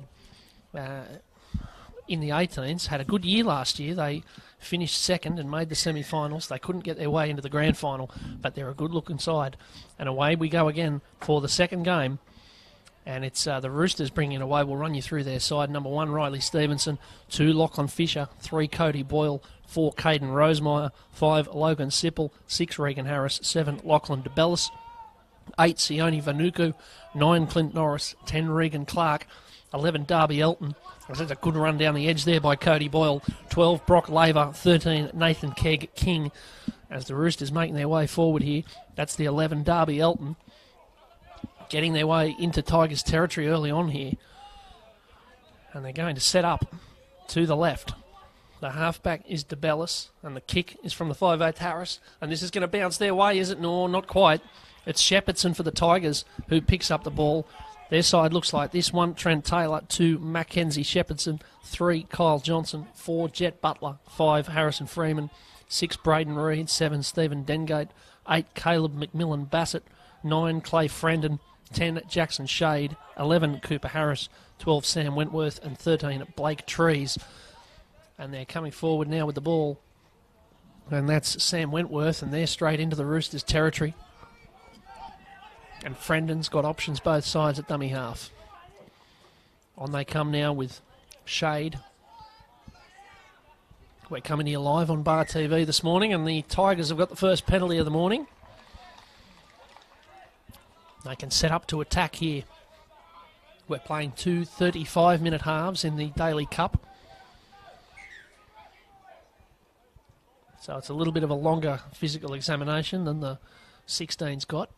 And it's probably the warmest part of the day we've had so far, because the sun has graced us with its presence. And he's Frendon out of dummy half. They're well set up to attack here, the Tigers. Dengate's on the left. He's looking for Wentworth. Wentworth's looking for the fullback Taylor. He was in this side last year. He's experienced in this competition. And they're set very deep to the right. Dengate. Now the 5'8" Reid. He looks lively. He thought about dropping it out the back. Frendon will find Dengate again, who's in everything so far. Dengate's still going. And he'll be dragged down. So it might be Reid who has to do the kicking here, or it might be Frendon who tries to score himself. They think he might have done, you know. The referee is going to have a chat. No, he's going to say held up. Last tackle. Turn the ball over. Craig, what did you make of the first couple of minutes? Yeah, busy opening there by the Tigers, and you mentioned Stevie Dengate certainly in everything, and he's a player, him along with Trent Taylor, that the side will be looking to steer him around the ship, and both better for the experience last year, Morgan. Yeah, that's right. They mentioned that the coach talked about this, that they've got a couple of players returning, that they've got Sam Wentworth, as you mentioned, and Trent Taylor both played in the Daily Cup last year, and that must make a difference, being able to steer them around a little bit in important positions in the team too. Yeah, very experienced coach is Peter Rolls-Stevens from the famous rugby league town of Warrialda, so synonymous with many famous names, the Cleals and that over the years, so it's a great town, Warrialda, and love their rugby league out there. Yeah, of course, the Roosters coach Matthew Hunter has coached the Newcastle Knights at Harold Matthews level, so there's a bit of coaching pedigree out there today, as that's a good take there by Taylor. He had work to do there and did it very well. And Dengate can drop into dummy half and set them on their way for another set.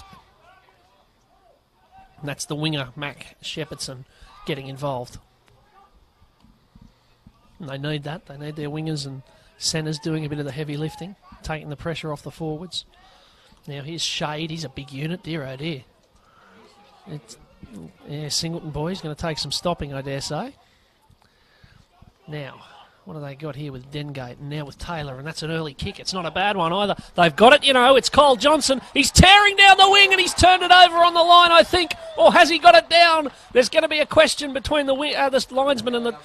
They're going to award it. Well, that's a great bit of football from the Tigers. Kicking early in the count. Johnson picked it up, absolutely steamed onto it. I wasn't sure if he got it down, but the ref thought so. The touchy thought so. So how can we argue? Yeah, great work there, wasn't it? Stevie Dengate going the line, finding the right space, picking up Trent Taylor. Great option by Taylor, and don't worry, Johnson had plenty of work to do, but geez, didn't he do it well, hey? Didn't he just? Kyle Johnson. So he's got the first try off some electric rugby league. Down working that short side. We said Taylor was going to be important today, and we're looking clever early on. Very underrated player is young Kyle Johnson. Play for Dungowan, attends the Farrer College, and very exciting footballer, very well-balanced runner with the footy, and very keen, always does all the little things right, but at times very underrated, but very elusive with his footwork. Well, let's see what we've seen. One very effective kick from Trent Taylor so far. Let's see what he can do off the tee. He's hooked that one. So he started that out very, very left, and it never got any closer. So 4-0 it remains. We've had just a couple of minutes here on Bar TV, and it's the Greater Northern Tigers, as they did in the under-16s in the Johns Cup, taking the lead early on in the Daley Cup. And the Roosters will have to reorganise themselves here. It looks like the Tigers have got a few tricks ready for them. So they've got to be aware. Now, this is a shallow kick-off, and if it bounces, anything could happen. And it has bounced, and I think the Tigers will end up with it. Yeah, I think it's a knock-on from the Roosters. So they were a little bit casual there, the Tigers, but they got away with it. Yes, indeed. A little bit casual there, and the coach certainly won't be too happy with that. He'll probably want that cleaned up nicely, but another opportunity here with Dengate to feed the scrum, Morgan. Well, Dengate will feed the scrum with them all set up. Much like their Johns Cup counterparts, they're showing plenty of strength in the forwards. They really are. They're producing some big lads up there in this northern region. And here's an example of it. Yeah, Harris out on the edge. Now, back they come on the inside. That's a strong run. I think that's Jet Butler out there. Represented Country 16s last year. Yeah, Country 16s. There you go. Now, shade. They're sending big bodies at the Roosters' defence over and over and over. Dengate. He'll look for the grass. I don't think he'll find it. He's found the chest of Lachlan Fisher instead. And they're going to come back at them with a bit of pace and intensity here, the Roosters. There's plenty of enthusiasm from the Tigers. The Roosters need to match it, and Fisher got driven back there. Now it's Boyle. And he's driven back as well. Enthusiasm, I dare say. McMillan Bassett there with the tackle. Now it's Stevenson. Up towards the 40, but the Tigers are into them here. They're spinning their wheels a bit, the Roosters, and they dearly needed that penalty. There'll be some remonstrations amongst the Tigers players for that, because they really had them pinned there. Certainly undoing all the great work. A great tackle by Caleb McMillan Bassett, better known as Munga from Narrabri, and he's a great character as Munga, and a tremendous footy player that gives his all every time he goes around. So this is a chance. Regan Clark taking it forward. That's the 20 you're looking at on your screen. Norris is at dummy half. Finds Keg King.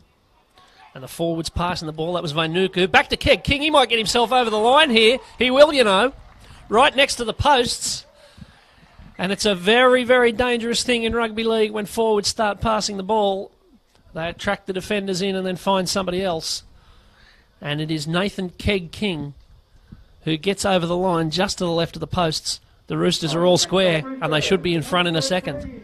Great work there from Sione Vanuku from Kincumber Colts in the lead-up. Powerful run, and certainly they've struck back the Central Coast with vengeance, and a kick to come from right in front. So good opportunity for them to go to the lead. So certainly all happening in the opening exchanges here, Morgan. Isn't it just? Good quality game. Physical, intense, both sides mean it. I mentioned before about all the different clubs that are represented in this Tigers outfit today in both grades. There's plenty of clubs represented by the Central Coast Roosters as well. The Entrance, Terrigal, Gosford, Erina, Kincumber, Wyong, Blue Haven and Arimba have all contributed players to either the 16s or the 18s or both. As the kick goes over from Regan Harris.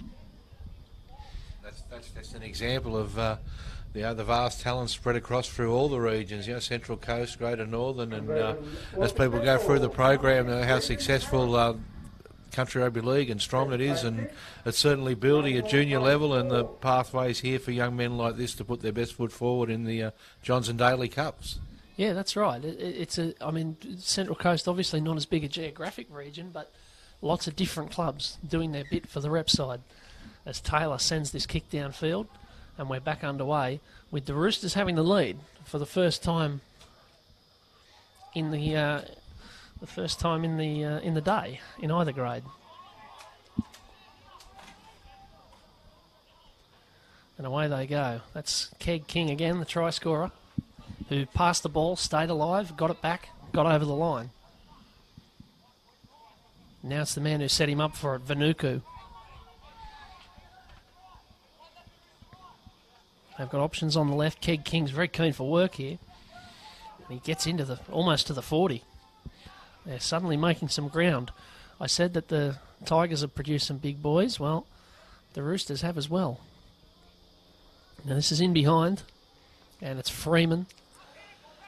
And he's met very strongly. So the Roosters have lifted a bit here after conceding the first try. They're showing a bit of form. Whack! Just like that. Regan Clark up high on Johnson. There's a lot of screeching and yelling going on out there. They're egging each other on. Keg King's involved in that tackle. He seems to be turning up on both sides of the field. That was Wentworth. This is Trees. They'll come away here to Dengate. Dengate will find the ball back inside. And I think Braden Reid, I think he'd like that one again. That would have hurt. He got clattered from two directions. Dengate sends this absolutely into orbit, and it's going to be taken very well over there by Fisher. He had work to do there, did it well. So the Roosters can steady and come at them again. It's a physical challenge out there. There are some big collisions. Vainuku was cut out. They went to the winger instead, Logan Sipple, who went on a weaving run. Now the 5/8 Harris finding men out wide. But they're spinning their wheels a bit here. The Tigers just pegging them on the 20. They need to get things moving. Now Keg King again. He's very eager. And that's last tackle. And they've really only made about 10 metres in that set. The Tigers are defending hard. The kick's a good one though and finds grass. And Taylor brings it back to a good looking line.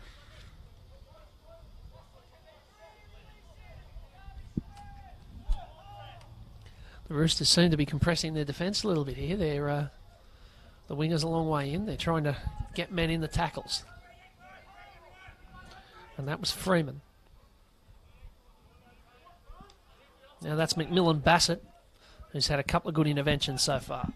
Yeah, he certainly has been strong, the young lad from Narrabri. His friend and breaks away through the middle there, and the Tigers going to pick up a penalty. Yeah, got him for offside. That's the mark of a good dummy half. Knowing when to run, knowing when there's some tired defender, might just be a little bit in front. And he did it well. And so McMillan Bassett can start again. And the ball's come out there, so that's what the Roosters needed. They've been under some pressure since scoring that try. And Vainuku gets it, and they can start again with 6 tackles. And now they'll get a penalty as well, as Darby Elton took it forward. They'll get a penalty, so they can possibly bomb this into touch and get some field position. Yeah. It's Lachlan DeBellis in the 7, who's got the job of hoofing this into touch. which he does well enough. Again, another King Cumber colt. They're very strongly represented in both grades today, the King Cumber colts, so well done to them. Well, he seems to be yelling out Dragon Set. Now, I don't know what that means, but I suspect we're about to find out. Here's DeBellis. Now finds Darby Elton right in the middle of the park. See what the Roosters can do with the ball here. Comes out there to Harris. Oh, that was a very, very big tackle. And it was well read. You're quite right, Craig. It was Riley Stevenson who got the ball, and as soon as he got it, Braden Reid was on him. Whack. Thanks very much. And the ball came spewing forth. They are stinging in defence, the Tigers. Yeah, not an overly big side, the Tigers, but one thing they have worked very hard on is get their tackles and contact, and certainly not frightened of contact, and ferocious, and lacking in size, but more than making up for it with heart and eagerness. Now, I read through the week that the comments from Peter Stevens, the coach, he said they haven't had a trial this side. They haven't played together. No, they unfortunately, again, time frame and logistics and where things fell on the calendar, the Tigers have gone inward to the game as without a trial. So effectively, they're hitting the ground running and not doing a bad job so far. They're tit for tat with the Central Coast. So good opportunity, and they'll only get better after this start. Yeah, it's a real challenge for the coach to send them out without having seen them play together. But they'll get better. You'd have to think they'll get better as the comp goes on. If they can get a couple of wins early, by the time the finals come around, they should be at top speed. Now, here they come. They've been at top speed so far today, to be fair, at least in the forwards. Now, this is the 12. That's Wentworth. Who's one. Very busy, Sammy Wentworth, in attack and defence, isn't he? He has. He's had a few good runs. Both him and Taylor, the two players from last year, been very influential. Now Dengate, he's had a lot of touches as well. And he's just scheming. Frendon's a dummy half. He'll look for Wentworth again. And as soon as you said he's been working hard, he takes 2 hit-ups in one set. That's the kind of insight we're offering here on Bar TV.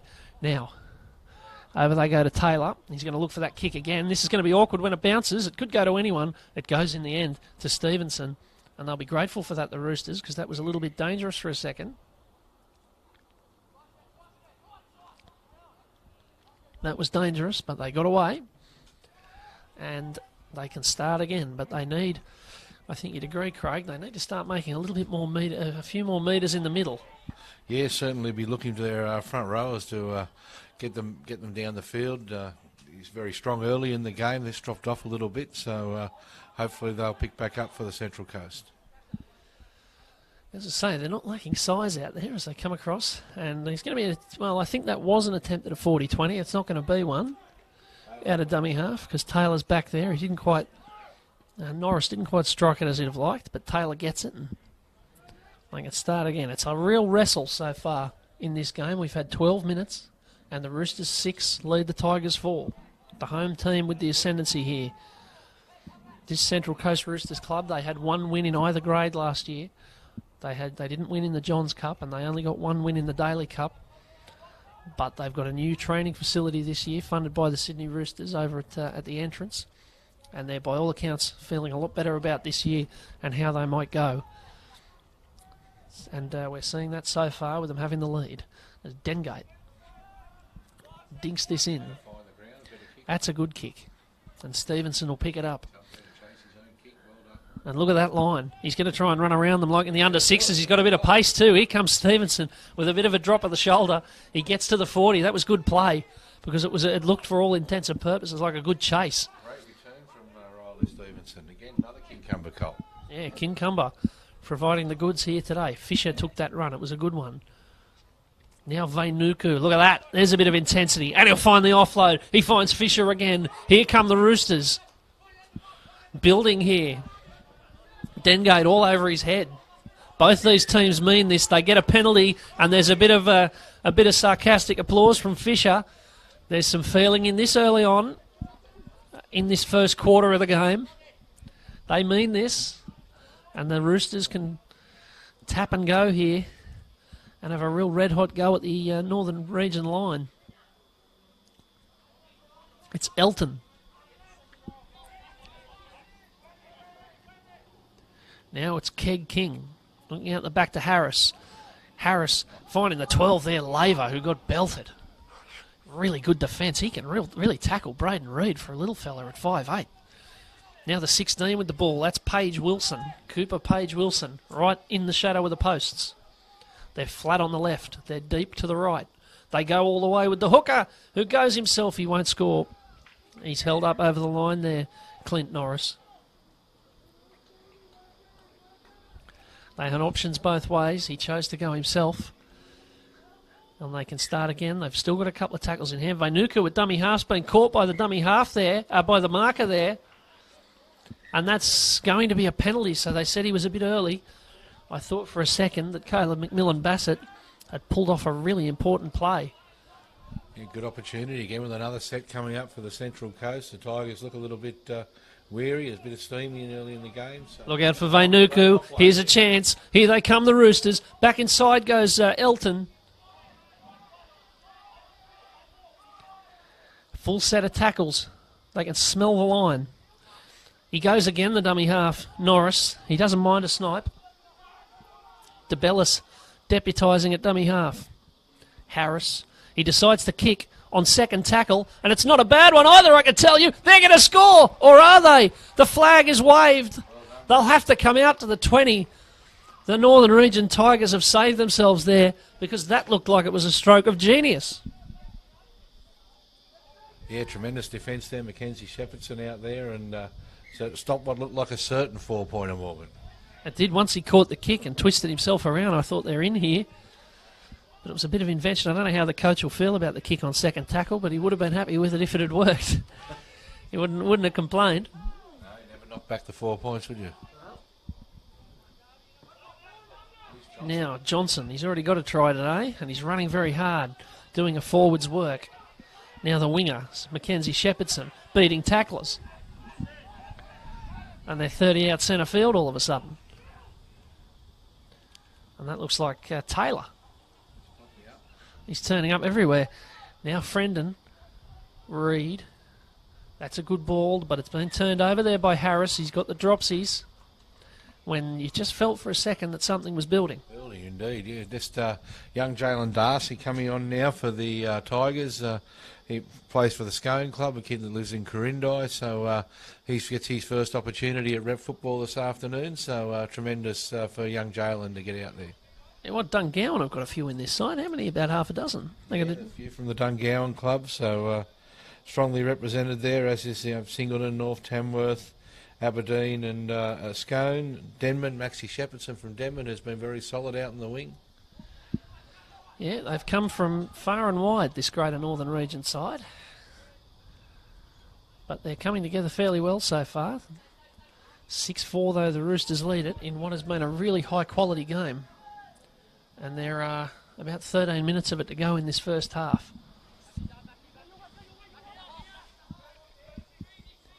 And it's the Roosters bringing it forward. We haven't seen too many points so far. We've seen a lot of big hits and good defence.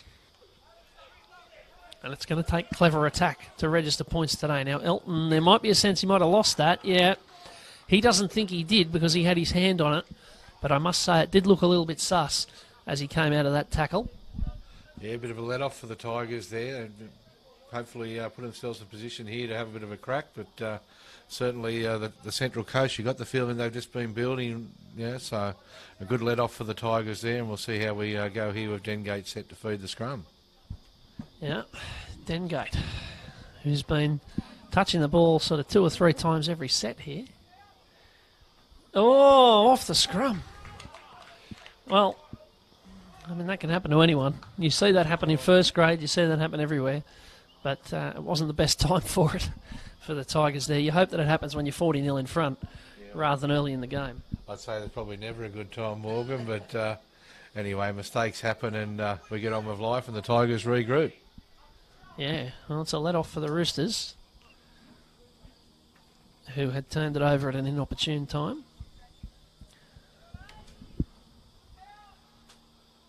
And here's Harris. He's a very big 5'8", isn't he? He looks like there are plenty of blokes in their forward pack who aren't as big as him, but they must feel he's got a bit of skill with the ball. Bit of utility there. Turning up on the left-hand side of the field. And they come out this way. Stevenson found a good ball to Boyle. Boyle's running hard, finding Fisher. Fisher back on the inside. And it's good defence by the Tigers to get across there. Now Boyle again finds the 15. Sulavanusi Hakalo's on the field. And he's not too far away either, let me tell you. Norris at dummy half. I wonder if he'll go at him again. No, he doesn't need to. He finds a good ball. They're twisting and turning. He's over, Cooper Page-Wilson. Next to the posts. There's been a bit of action in the area of those posts in both the games today. And the Roosters have extended their lead. It's Cooper Page-Wilson taking it one off the ruck with his back almost to the defence, but having the presence of mind to swivel and push and get himself down to ground and get himself 4 points for this team. Yeah, great try there to the Central Coast Roosters and some great lead-up play in it. Great run there from Sulavanusu Hakalo. So, yeah, strong run, strong pass out the back and obviously led to the end result there with 4 points to Central Coast Roosters right under the post there. So, you're absolutely right. Regan Harris with a chance to extend the lead to 8 points here. When these two teams met last year, it was 24-6 the Tigers won. So the Roosters have already scored more points against Greater Northern Region than they did last year. And they're out to a 12-4 lead. That was a nice kick from Harris. It's the Roosters 12, the Tigers 4. And one of the things they talked about in midweek, the coach, Matthew Hunter, he said that they feel a bit better about things this year because they're with the Roosters partnership. They're just it's a bit easier for them to retain players, to keep players in the area, because they know now that they've got this bit of a pathway to the Sydney clubs and to first grade, and that's been very important for them to keep people in the area and keep them playing for this representative side. Yeah, there are certain some initiatives there with partnerships throughout different regions, and very exciting for opportunity for the Central Coast, and hopefully they'll continue to build off the back of it and continue to grow. Absolutely right. It's good for the game to have the regions playing well. Now here's Stevenson back inside. He's looked lively, Riley Stevenson, although he's got a bit of a sore neck after that tackle. Now the try scorer, Page-Wilson. And they're just a tickle inside their own half here. It's going to be Harris, who every time he gets the ball, I think he's a forward. Has he found the line there? No, he's just let this run down the touchline. It's a really good kick. And they've got some work to do here. They've really got some work to do in Mackenzie Shepherdson, but he did it well in the end. There was a hint for a second he might have been dragged in goal. Now Freeman. So important to see the backs doing this kind of work. Well, they need a strong set here, the Tigers. Remember, they've been under the pump, so they need a strong set and regather themselves and hopefully have a crack down the other end. And it's been turned over. Oh, hang on. Hold the phone. They're going to get away with it. Certainly dodged the bullet there, Morgan, because they've been under the pump for a while. So Dengate kicking for the line. He's going to find it down here halfway, so opportunity beckons for the Tigers. I thought he was going to find my head for a second. That was looking like it was coming through the window. But you had your hands well positioned early. You saw your hands up. You were ready to catch it. So I wasn't much good under the high ball, I can tell you. But anyway, you're absolutely right. They did dodge a bullet because the way the Roosters have been attacking, I don't think they'd have fancied another set defending their line. Now, Frendon finds McMillan Bassett, who's shown plenty of intent and plenty of ferocity so far today. That's the 17 on the field. That's Jalen Darcy, who carts it up.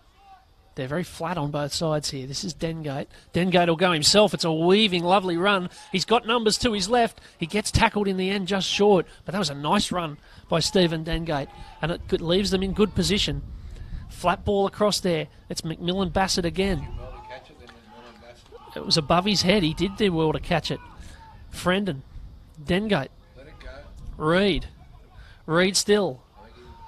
That might be last tackle, I think. It is. It's last. There for the last tackle, and I thought they would have been played a little bit more footy and tried to keep it alive there, the Tigers. The coach won't be happy with that. Well, it's part of the learning, isn't it? You know, they might have chosen to just grubber that into the in goal, get another set, or they might have chosen to bomb to the corner or something like that. They play the percentages, but they decided to run the ball, and in the end just didn't quite have one plan or another. But it's the Roosters who can bring it away. Would you agree, Craig, that the Tigers are probably showing a little bit more in the forwards, but just with penalties and mistakes and that kind of thing, when the Roosters haven't been getting chances up the Tigers' end, and their attack looks quite sharp when they do.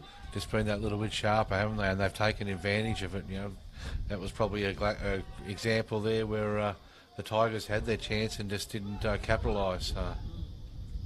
And that might, I guess, that might be a symptom as much as anything else. The fact they haven't had a trial, they haven't had to play together. But here they come. There's the 14 on the field, Kobe Bone, who gets into the half and gets a penalty. He's picked much like Frendon did a few minutes ago, he's picked out the tired player and pegged him for offside.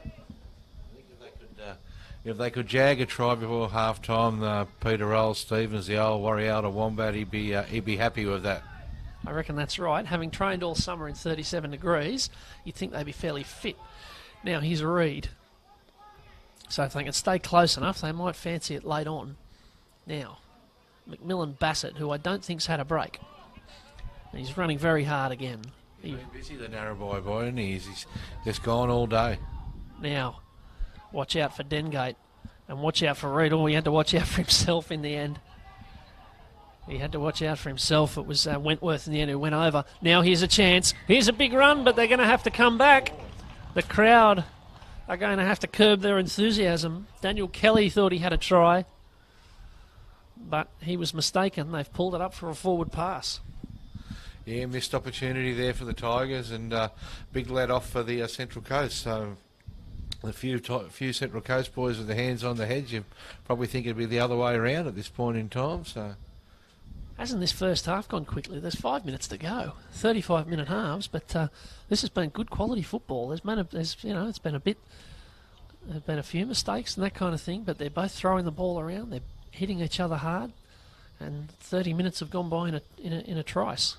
Absolutely, Morgan, and high quality football, as you say, and certainly worthy of the man it's named after, who always produced quality footy. The great Laurie Daley coached the Indigenous side last night and had a tremendous result. So it's good to see Laurie doing well, and full marks to Laurie Daley and Andrew Johns for putting their names to these cups for these young men. So. Yeah, that's right. I mean, it is. Oh, here we go. Now, I love a scrum play, and this isn't a bad one. Look at these numbers coming through. That might be Stevenson on the end of that. He's got the ball, but then he fell over with the momentum. He's still going, Riley Stevenson. He's going more sideways than forwards, but not anymore. Not anymore. No wonder they're banging the fence. What a try for the Roosters. I said they can attack from close to the line. Guess what? They can attack from 20 out from their own line. The kick off the scrum, the speed of Riley Stevenson, the balance to get back on his feet, and then he set sail for the corner and slammed the ball down. And it is 16-4 with a kick to come. That is delightful rugby league. Indeed, Morgan. Great play from the scrum. Big play, big chase, big result. Great for the Central Coast. Well, they had a tough year last year, this club. But their 16s had a real go this morning. And the 18s are looking at the goods in their first game of the Laurie Daley Cup. That was terrific play.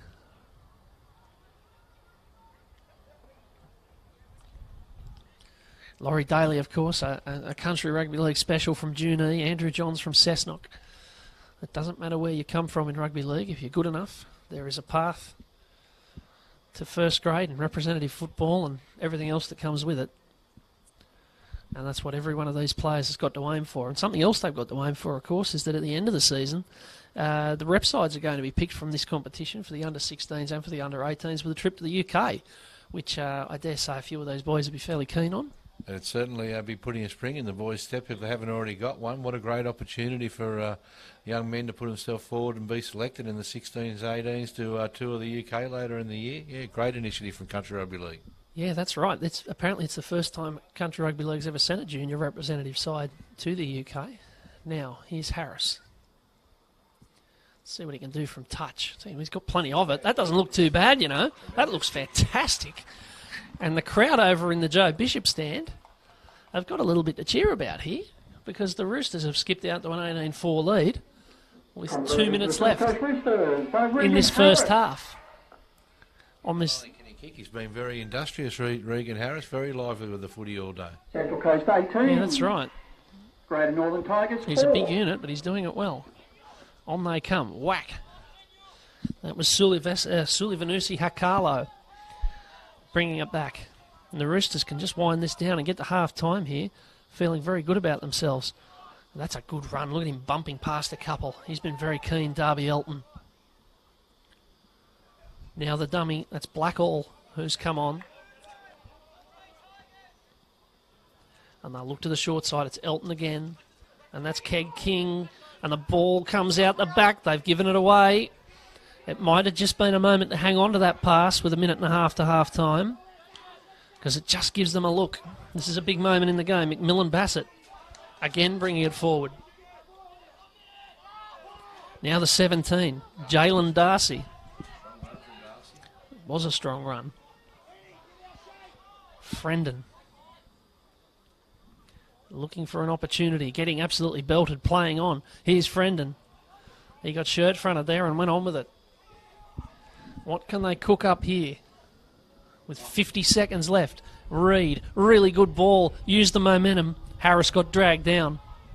That's a great tackle. They'll try it with the big moon ball. Over there to Dengate. Dengate looking out the back. This is good football from the Tigers, but they're not quite going to get there with Butler, who bobbed and weaved and got dragged down. And that might be it for the first half. The Central Coast Roosters coaches certainly think so. They're packing it up to go down and have a chat to their boys. And it'll be a fairly warm chat, I'd have thought, because they lead 18-4 with 15 seconds of this half left. We have to be happy, the Central Coast Roosters coach, with the effort and the commitment and the execution of their work, the Central Coast. They've been very, very good with everything they've done.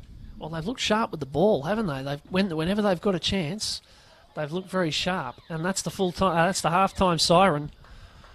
And the Tigers, having come all this way, having travelled down from the north, have got a bit to do at half-time.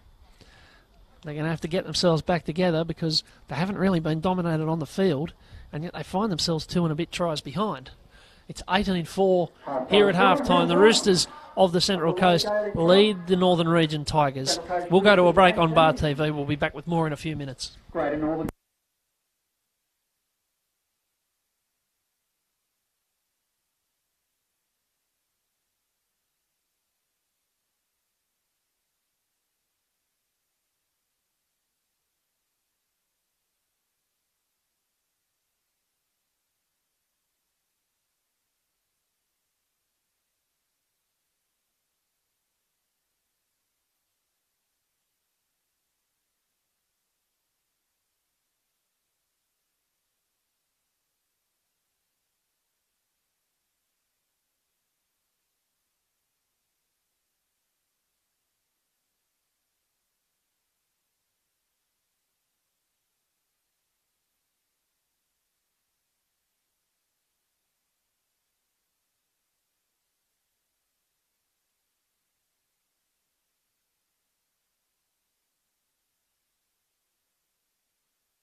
Welcome back to Wyong, Maurie Breen Oval. Morgan Campbell and Craig McLeod with you for the final half of this game, and indeed the final half that we'll see today on this lovely day here at Maurie Breen Oval in the Johns Cup and the Daley Cup. We've already had the Johns Cup with a 30-10 win to the Northern Tigers, but in the Daley Cup it's a bit of a different story. The Roosters, the Central Coast Roosters, 18, lead the Northern Tigers 4, and I've got Craig McLeod here, who, as well as being a CRL development officer, hails from the Northern region. What have they got to do to get back into this game? Yeah, I'm sure the wily old fox, Pete Stevens, the Warrior Wombats, had a good talk to the boys, and runs like this from Kyle Johnson will certainly help, but I'm sure he's put a little bit of work into their finish off of things. So that probably let them down a little bit at crucial times when they had the ball, poor options at the back end of sets. I'm sure that's been talked about, and hopefully they'll come out with some better options in the second half.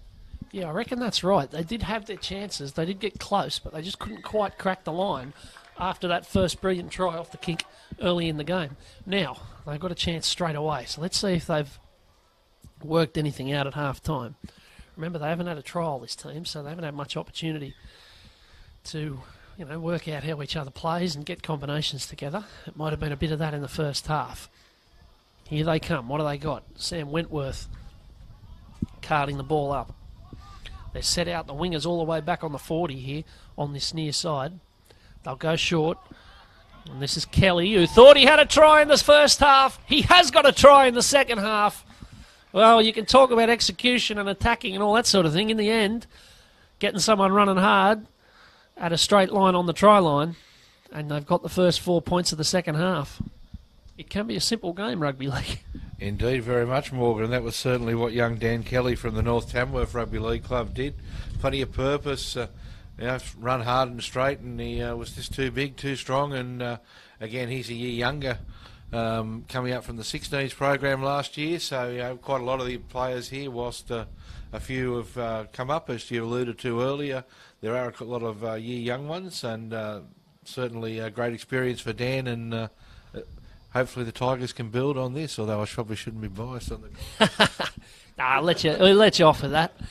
Now, Dan Kelly, he thought he had a try in the first half, which was disallowed through no fault of his, off a forward pass. He's now had another one. I tell you what, he might be 16, but he's causing a bit of trouble with those 18-year-old defenders. As here's the kick, which looks pretty good. That's a beauty. He took that back a long way and put it over Dengate.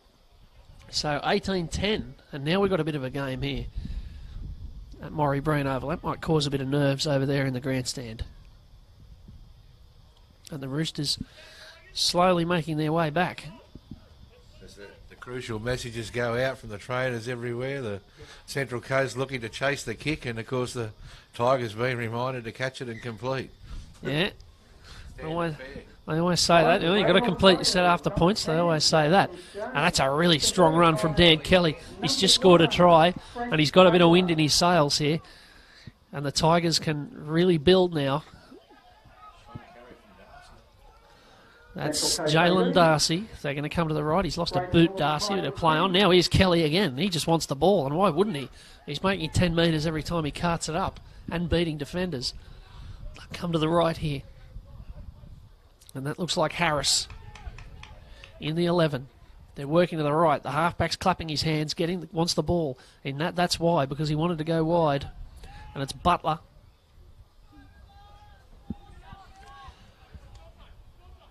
Last tackle. It's McMillan Bassett. They're yelling out, it's last, it's last. He got rid of it. It might be a knock-on, though.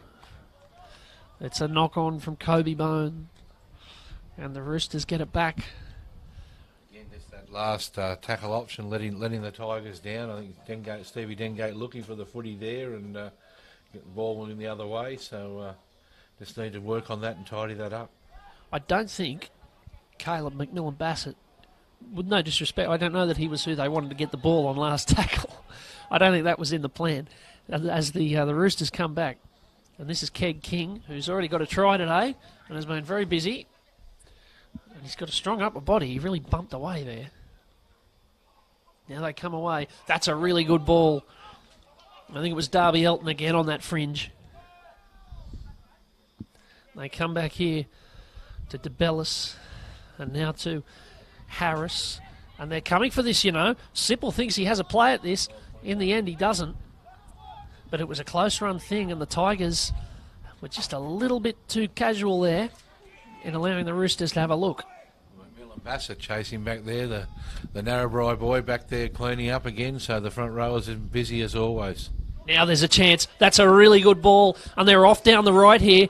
It's Butler, who's got a bit of pace. He's got men back on the inside. He's still going, Butler. He's still going. He's going to be dragged down. But here they come again, the Tigers. They've started brightly in the second half. This is Harris, still the Tigers. This will be a try. It's Kobe Bone. He got the dropsies a couple of minutes ago when they were in striking range, but this time he hangs onto the ball, twists himself around and slams it down, and they're back within 2 points. Or at least they will be if the kick goes over. It's 18-14. The Roosters are starting to hear the footsteps. Yeah, well, they certainly needed that try, the Tigers, didn't they? A lot of work to do still, and kick to come here from the sideline, but good work there. They'd covered plenty of ground there. Good run by Butler. Probably could have scored a little bit with a pass back inside the den gate, but the Tigers did it the hard way. But they got to the line at the end of the Tigers with a try with Bones. So it wasn't an easy one to score either. He had the ball in one hand and had to really wrench himself around to put it down. It's a very clever bit of work. We've had only 6 minutes of this second half, and the game has completely changed. How quickly it can happen. And Stephen Dengate has a kick from just a couple of metres in to get them back within 2. He got that one from the sideline on the other, so we'll see how he goes both sides now. We've got to... Let's see. Only a couple of metres in. Doesn't look too bad, you know. It doesn't look too bad, Craig. He's put it over. You called it. It's 18-16, and the Tigers are roaring here. Well, certainly put the Tigers back in the game. Great kick there from the Muswellbrook Ram to finish off. He's said he's done one from both sides, and he's been strong throughout the whole of the game in attack and defence, Stevie Dengate, and he's a credit to himself and the Muswellbrook Club, so they're building, the Tigers. They are building.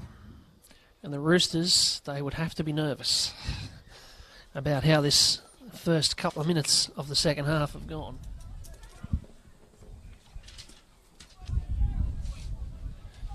We're underway again. Yeah, Frendon back on the field. And still wrestling with them. They're full of running here. They looked... they've always looked good in the forwards this side, but suddenly it looks very slick and clean. McMillan Bassett, he's been a real leader for them in this game.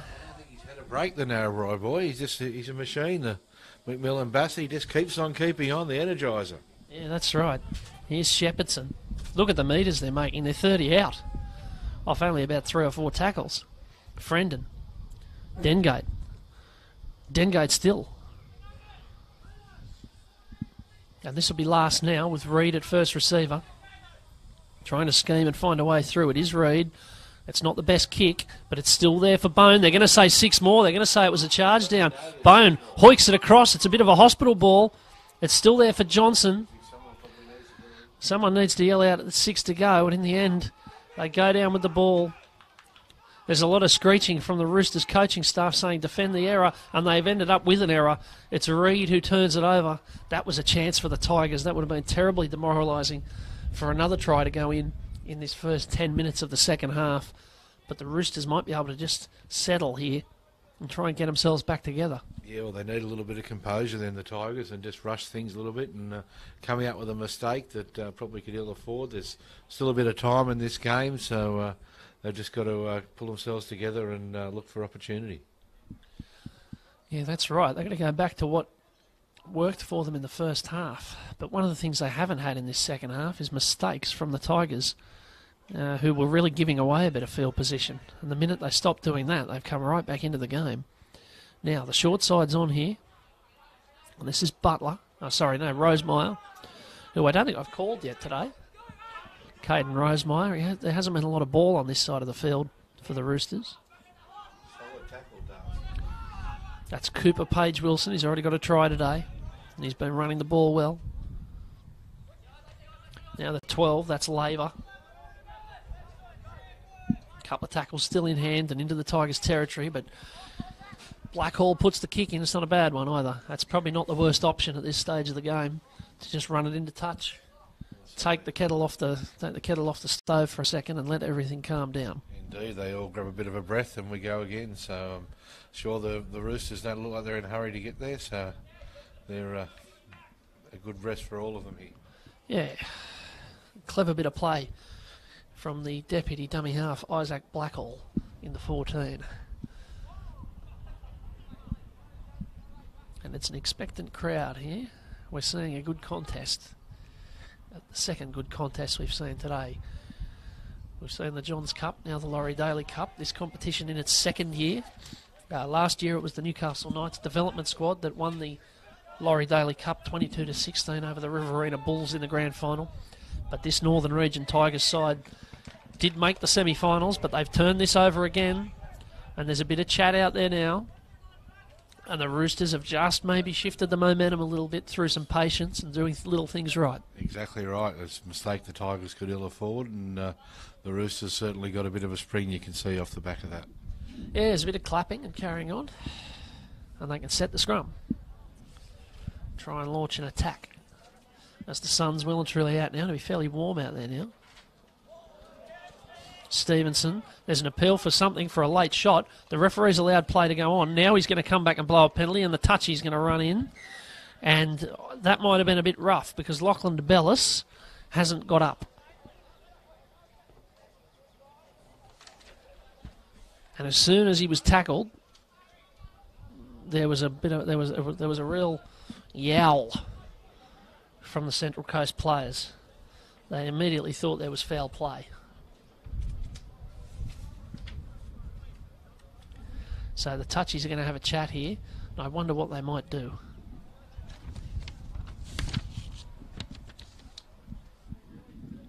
Sam Wentworth, the captain, coming out. So yeah, Wentworth's there. He's the captain. Jet Butler looks like being called over with him. Right. Let's see what he's got to say. It sounds like it's a late shot. He's not overly well, DeBellis. He still hasn't got up. On report. Yeah, you can't get away with anything in this competition now, with all the matches being on Bar TV. That'll all. I mean, it's used by viewers at home, but it's also used by the judiciary. Now we're going to have a stoppage here. I think it's Lachlan DeBellis who is on the ground,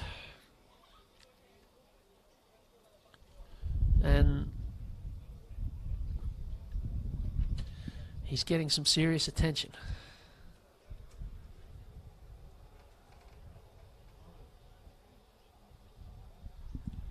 Probably a good opportunity on both sides that have worked very hard. It's sad to see someone down, but everyone looks like they're obviously enjoying a drink and a break because they've all worked hammer and tongs since the kick-off, and the game's been played in the right spirit with plenty of pace. So opportunity for everyone to gather their thoughts, Morgan. Well, I wonder whether it'll be played in the right spirit from here on out, because I think the Roosters players think that was a bit of a late shot on Lachlan DeBellis, and that they might have got him when he wasn't looking. He's just been rolled over. They're taking every precaution. These medical staff are, at all levels of rugby league now, are very thoroughly trained, and they work on a common procedure, whether you're in the under sixes or the NRL. And they're going to take as long as it takes here to make sure that he's appropriately looked after. The appropriately looked after there, and the right people being qualified is something that very strong that happens throughout the game, which is good. That things have improved from many years ago, and the education on injuries and welfare in general. All these players sit through welfare sessions and gain knowledge on injuries, on the concussion and things like that, and what to do, and given the appropriate information to put them in better stead for understanding what's required. Yeah, that's right. And so you'll notice that it's quite a regimented procedure that they're going through here. They're going through the steps, and If that takes 10 minutes or 5 minutes or however long it takes, that's a small price to pay to make sure that things are done properly. Lachlan DeBellis is on his feet, which is good news, and the crowd appreciate that, and so do both sides. I don't think he'll be taking any further part in the game, though. Given how hard he hit the ground, I think, yeah, they're going to say head injury assessment, possible concussion, and he'll have to come off. He does look he does look unsteady on his feet, yeah, which is not. The crowd puts their hands together to, for what's been a great effort in the first and second half from the young man. Yeah, and he's played very well. He's making his way off, as you say, quite gingerly, and it's never good to see.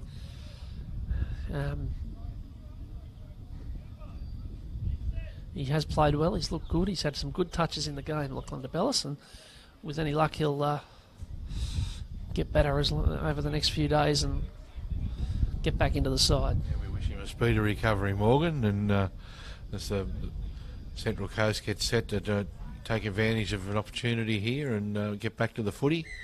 Referee blows game on. Well, it's a moment in the game now, isn't it? The Roosters have been under pressure. They've conceded a couple of tries. Now they've had quite a long stoppage, and both sides have had some time to reset. Here's a good ball. That's a really good ball. It's Hakalo, in fact, who's taken down. Now Blackall. He'll look left. Harris, short ball. And good defence. It was Runchell, who's new on the field, who's just come on, I think, for the injured man, DeBellis. Now Hakalo again. Blackhall's in at dummy half. Comes away to Paige Wilson. He's already got a try. So does Keg King. Both of them sniffing near the line. This is last. They're set very deep on the right. They are close. Now here's Harris. He's going to kick. It's not a bad one, but he needed extender arms to catch that. Logan Sipple. He needed to be Inspector Gadget to get the arms up and reel that one in. But the idea wasn't bad. The kick looked good, just that little spurt of a breeze that we haven't had all day that just picked up there at the last minute. So timing's everything, as they say. Yeah, the breeze really has picked up. It's causing a bit of havoc with our papers up here in the commentary box too, I can tell you, just quietly. As Wentworth brings the ball forward, and he's driven back. There's a bit of sting in the Central Coast defence. I just wonder if that shot on Lachlan DeBellis might have upset the coast a little bit.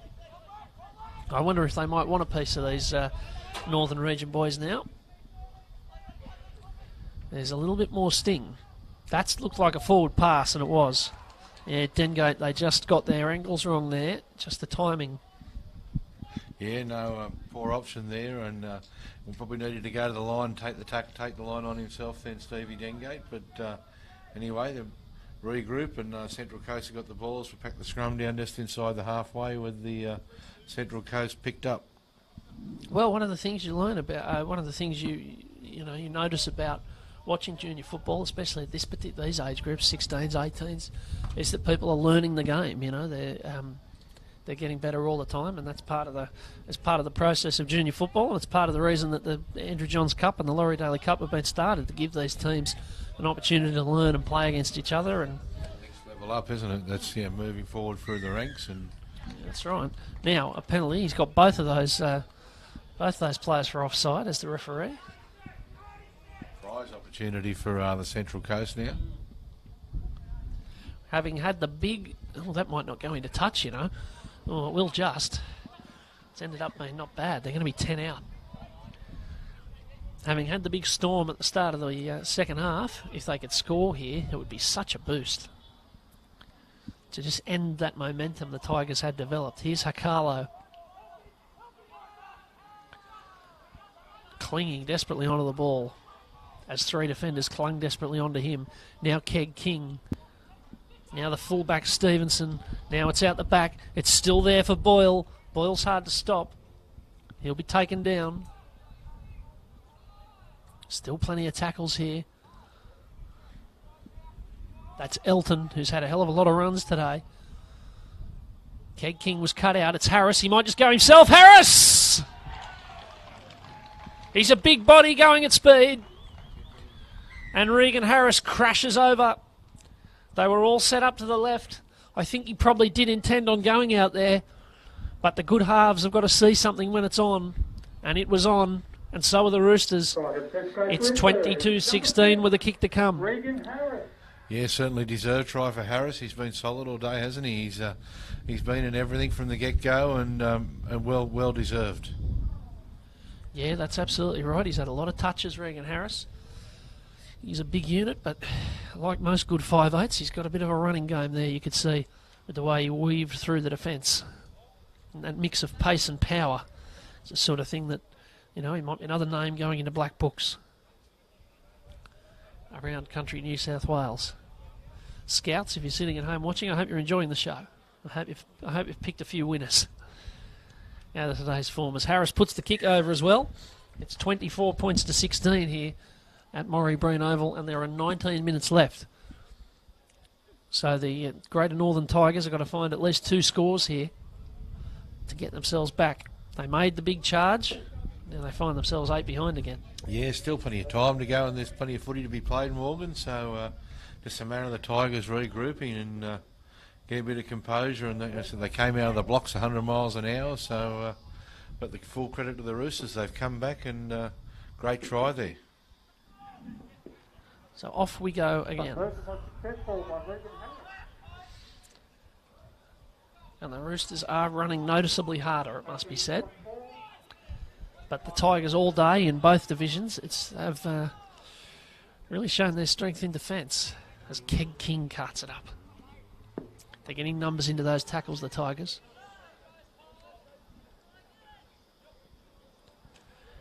Now it's Hakalo. They made good metres in 3 carries. They look to the short side. That's the 17. He's in good shape of the thing, Adam Runchell. The right shape for a forward. And he's got a penalty, and he's pretty pleased with that too. There's some high-fiving. The momentum's just changed a little bit here, Craig. Okay, so game's shifting around here, and off the back of that try, the penalty there, and another opportunity coming up for the Central Coast Roosters. Yeah, that's right. Noticeable shift. When the Roosters went from really, really wobbling to suddenly being in striking range of kicking out to a big lead. Here's Hakalo. He's been very eager to run. I tell you, the forwards, all the forwards in both sides all day have been very keen. They've been aiming up and wanting to run the ball. And why wouldn't you? Here's Stevenson. That's a good ball to Boyle. It looks elusive out there. He hasn't quite been able to cut loose. Blackhall's at dummy half. They're really stacked to the right. Stevenson gets it out there. The flick pass is a beauty. It's a beauty. It was Fisher in the centres. Found Caden Rosemeyer, who goes over in the corner. And they might have to rename this the Matt Gidley Cup. That was a beautiful bit of play. And the Roosters, who looked like they were right on the ropes 5 minutes ago, find themselves 28-16 with a kick to come. Yeah, they worked the numbers well to create the on that short side there, and then the big play, like you said, the Matt Gidley flick out the back, and try time in the corner, and the Central Coast Roosters have skipped away and got that breathing space again to take full control of the game. Been a good game, this. Been some good quality football. The Roosters have shown a real spark in attack. The Greater Northern Tigers have been very physical. It's a good contest. I hope you're enjoying it on Bar TV. It's been a pleasure to bring it to you. Morgan Campbell is my name, and I'm with Craig McLeod. And of course, there are 66 games in these 2 competitions over the next 7 weeks.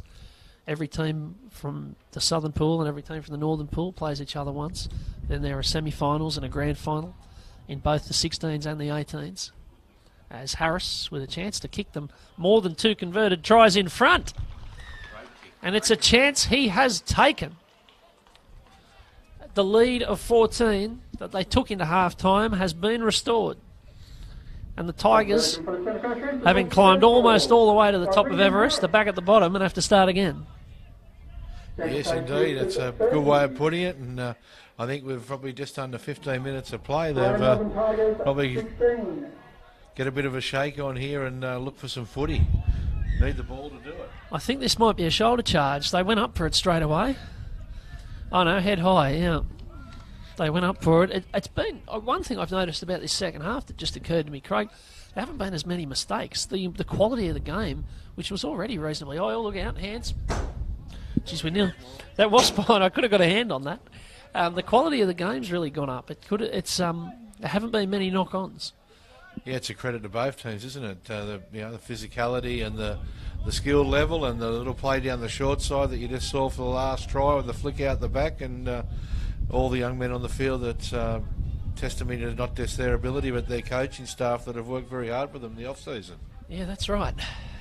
They all have worked hard in hot conditions. It's been a hot summer, as every summer in Australia is, and these teams would have been preparing. You mentioned before about the Greater Northern Tigers having to all get together on Sundays and train for 4 or 5 hours at a time. You've got to have dedication to make it in this game. Now, here's Harris, held onto it just barely, and then had the presence of mind not to force the pass with the defence rushing up. Now he gets the pass. Here's Keg King with a bit of room, looking for a ball, finding Boyle. This is good football from the Central Coast, and he's dragged down a couple of metres out. That was enterprising play. Last tackle. Let's see if they can make something of it. Stevenson, they're going to get a penalty against the ball. Oh, I think it might be another play the ball. It is. Not touching it with your foot. They had the chance to put the Tigers to the sword then, didn't they? They had on the rack, and just that last little mistake at the end. I know they've kicked clear, but that certainly would have said good night. Absolutely. How quickly it can change. What have we got? 13 minutes and 24 seconds. If it's going to happen for the Tigers, it's going to have to happen pretty quick smart. But they have the field position to do it. They're starting a set in good position. This is a strong run. It might be Jackson Shade back out there. Now, Dengate. And out of dummy half they come. That's Frendon. Dengate at dummy half, scheming down the short side, looking for an opportunity. Oh, we nearly slipped through there. It was a good tackle round the legs. Boyle got him. Last tackle. Needs to happen soon. That's not the way to do it, but the bouncing ball creates uncertainty, and Reid capitalises on it. Butler. They've got numbers there, the Roosters. That's an awkward-looking kick and fielded really well by Fisher. Fielded really well because that was corkscrewing around. And the Roosters escape there. And they can settle the game down again. Or can they? Well, as soon as I say they've escaped, they've thrown themselves right back in it. The commentator's curse. Long may it rain. Well, the Tigers can feed a scrum here. They need to show some urgency. But they have 12 minutes to make a dent with a 14-point lead. Or in a 14-point lead. I don't think they'd have expected to find themselves this far behind going into this game. Remember, they beat this Roosters side 24-6 last year, but it's a new cohort of players in both teams at this age level, under 18s. And it's only a couple of the players, Wentworth and Taylor, who were here last year. As here's Kelly again, he's already got a try today. What can they do? They set up a finish. Frendon, Shade, Harris, and Shade again. And on a sunny day, it's Shade. That is the answer for the Tigers. 30 points to 20. And maybe they're back in it. It's Jackson Shade who gets over the line. They'll have a kick from out wide, which they're going to take quickly, and then either an 8 or 10 point deficit to chase. And that was very nice work from the Greater Northern Tigers forwards. Yeah, it was an important kick here for Stevie Dengate. So he lines this up. And obviously the Tigers there need a bit of spring in their step and need a good set now. And as that kick comes around... Oh, just barely. Just barely. It was a good effort. That missed by a whisper. We 10 to go too, isn't it? Yeah, a point a minute will do it. Try for the Great Northern Tigers. Central Coast 30, Tigers 20. Conversion was unsuccessful. Will it be a very sad and sorry 6-hour drive home, or will it be a very jolly one? The next 10 minutes will tell us. And of course, a jubilant Central Coast after you mentioned a season last year that's probably well and truly on this performance and be well in the history books. And as they move forward, and they look like a good footy team, and they've been solid all day. Yeah, the 16s and 18s combined, as I said, they won once all of last season in 8 games. They won one of them. They find themselves in front. But having to defend the lead, here's Kelly again. Look at him go. He's not the biggest bloke on the field, but goodness me, he's had an impact since coming on. I wonder if he might find his way into the starting side sometime. He's certainly playing like a bloke who wants to be there. That's Kobe Bone, who's got a try today. One of the 3 try scorers for this team. Now a penalty for a high shot or for offside. Yeah, caught them offside again. He's been good at that, Frendon. On they come. They're going about this the right way, the Tigers. They're doing things quickly. Just need that little bit of composure. I mean, there's 8 minutes left on the clock, so let's play a bit of footy and get set to the settle there with Butler going in. Yeah, it's that line between urgency and composure. Here's Shade again. Frendon goes himself, does Frendon. Wasn't quite on for him. He couldn't quite get low. Dengate at dummy half. And it was Kelly. And now it's Bone, and he's thrown a speculator out the back, which ended up okay because I think they'll get it back. But I think the coach will have a word with him about that pass. Yeah, probably didn't need to be thrown, and just the options there from acting half going there at the line, probably not the right option. So certainly something for the coach to work on as he goes through the video review.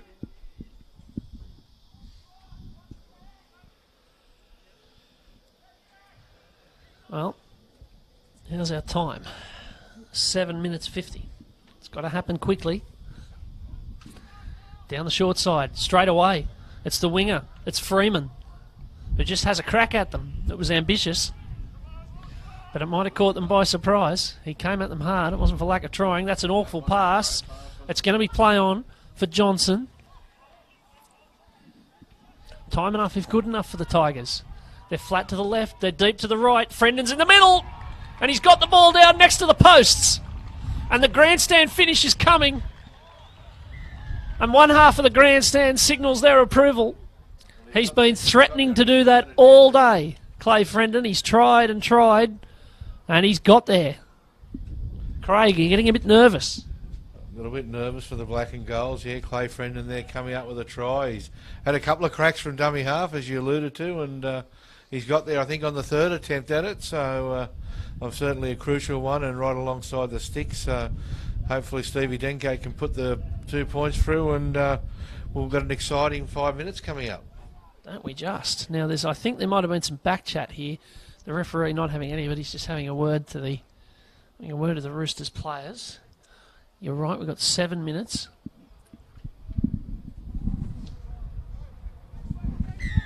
And Clay Frendon's try is converted by Stephen Dengate. And so the Roosters have to defend very anxiously now. Their lead, which was 14, and then 4, and then 14, is back to 4. Coming up very slowly, as you'd expect. It's been a tremendous second half, hasn't it? It's been a cracker of a game, hasn't it, from start to finish? And I think, as you mentioned in the back end of the commentary there, the mistakes really have been minimal throughout the game. So it's been a high-quality game all the way around. That's right. So here they come again. They showed in the first 10 minutes of this half that they can score points quickly. They did it once. They're doing it again. But how many can they score? Another run by Freeman. He's been very willing. Again, not the biggest bloke on the field. Oh, he's turned it over, and don't they love that, the Roosters? Oh, that might take the air out of the balloon. There was a lot of whooping and clapping as that knock-on was ruled by the referee. We said there haven't been many mistakes. Commentator's curse. There it is again, Morgan. Yeah, it happens. It's notorious for a reason. There are 6 minutes left. But the Roosters here, what do you think? Are we thinking about running the clock down? Are we thinking about trying to score and finish this thing off? Yeah, hopefully, for the Roosters, I guess, from their point of view, I like to think if they're out there on the field, they're looking to score another try, not looking to shut the clock down, play a bit of footy, so which we all want to see. Yeah, that's right. Remember, their halfback's off the field. Here's that's Fisher, who's been very good today. Fisher, every time he's had something to do, he's done it very competently. Regan Harris has gone up that extra level since the half went off, hasn't he? He's sort of taken control and pushed things around a little bit after the half got that injury, and penalty coming their way now, Central Coast, so great opportunity. No thought of taking the 2 to go 6 in front. They've decided to kick on. So it's Runchell. They could have at least put pressure on a goal kicker, but if they did try to equalise. But here's a good run. They might not need it. Here it comes. It's Paige Wilson. Now it's over the top. This man's been running all day, and he runs into the in goal and wins it for the Roosters. He's been running all day. Darby Elton, pardon me. And this time it's the telling run. It gets the lead back out to 8. And that should be enough now for just their second win in the history of this competition. And the Central Coast Roosters, every time they've been challenged by the Tigers, they've found an answer. They've come up with the goods, haven't they? There hasn't been many mistakes in this game, but again, little mistake at a crucial time, and the Roosters certainly capitalised on it and pushed up and got numbers on that right-hand side and try time. Yeah, that's right.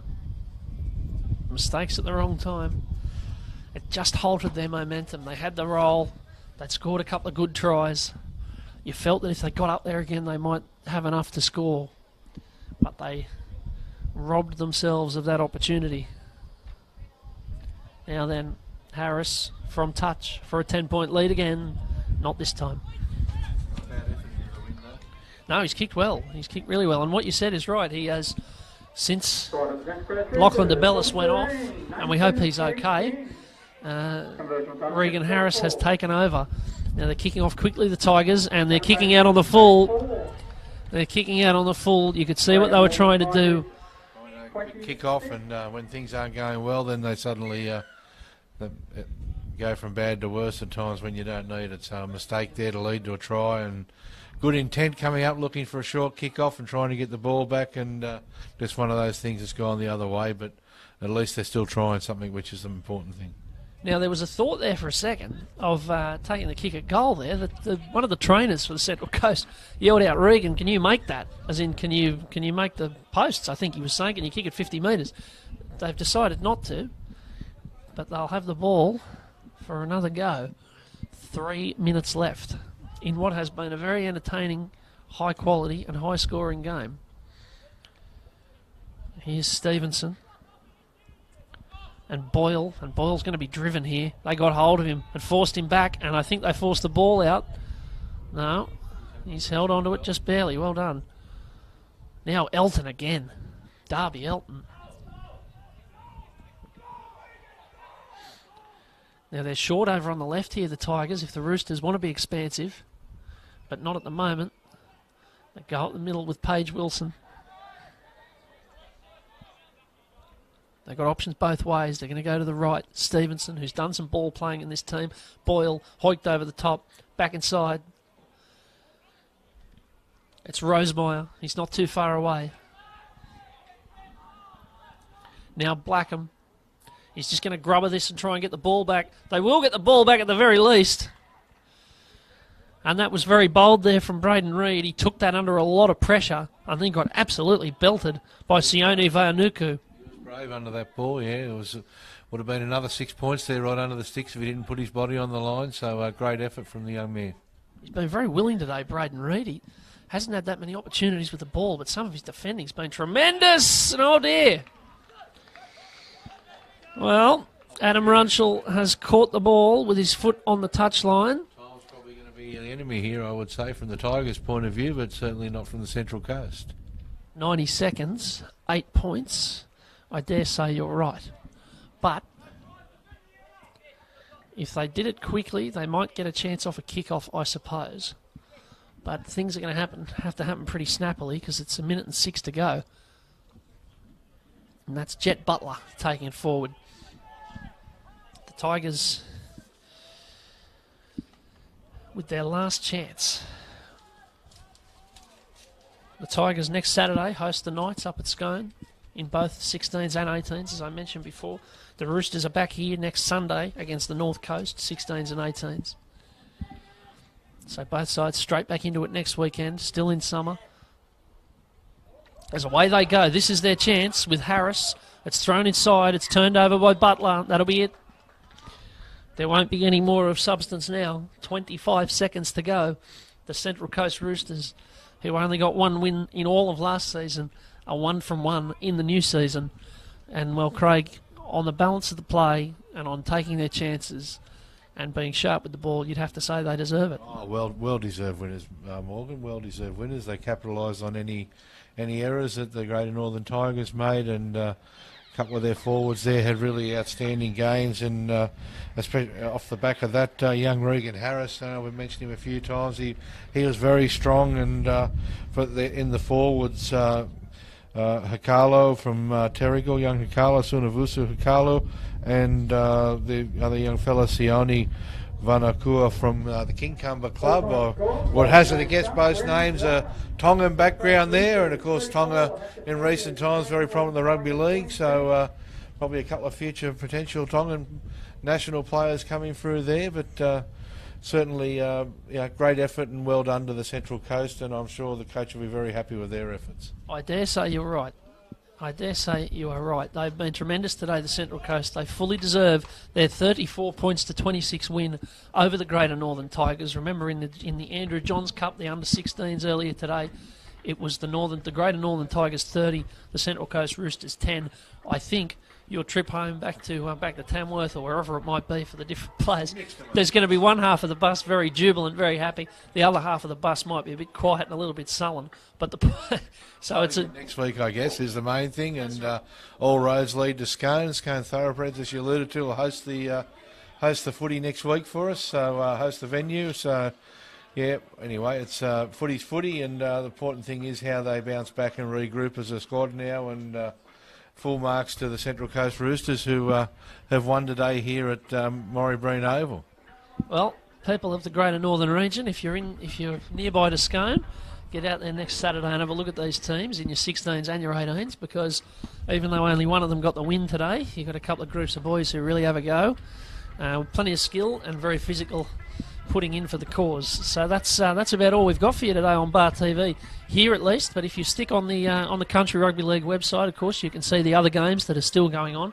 There's plenty of action happening up in Foster at the moment, with other games going on. There's a double header today with I'll just check out who's actually playing in those games. But what do we got here? Oh, yes, so the Knights are playing Northern Rivers Titans in both divisions, and the North Coast are playing Parramatta in the 16s and 18s as well. Parramatta Eels, there you go, Bulldogs and Eels. Yep. And there's games on at 11:50, 1:20, 2:40. There's no reason to go anywhere else but Bar TV today. You can watch a lot of good junior football and probably see someone who in a few years' time you'll be seeing on your television on Friday night football. Thank you very much for joining us at Morrie Breen Oval. Thank you very much, Craig McLeod, for your comments today. It's been great to have someone from one of the regions participating today, giving a bit of local knowledge and a bit of insight into how these teams prepare and how they manage some of the challenges of being a representative team covering a big area. I've been Morgan Campbell. It's been very good to have you on Bar TV, and we'll sign off from Morrie Breen Oval with a share of the chocolates today, a win for the Greater Northern Tigers 30-10 in the Andrew Johns Cup, and a win for the Central Coast Roosters 34 points to 26 in the Laurie Daley Cup. We'll catch you next time on Bar TV.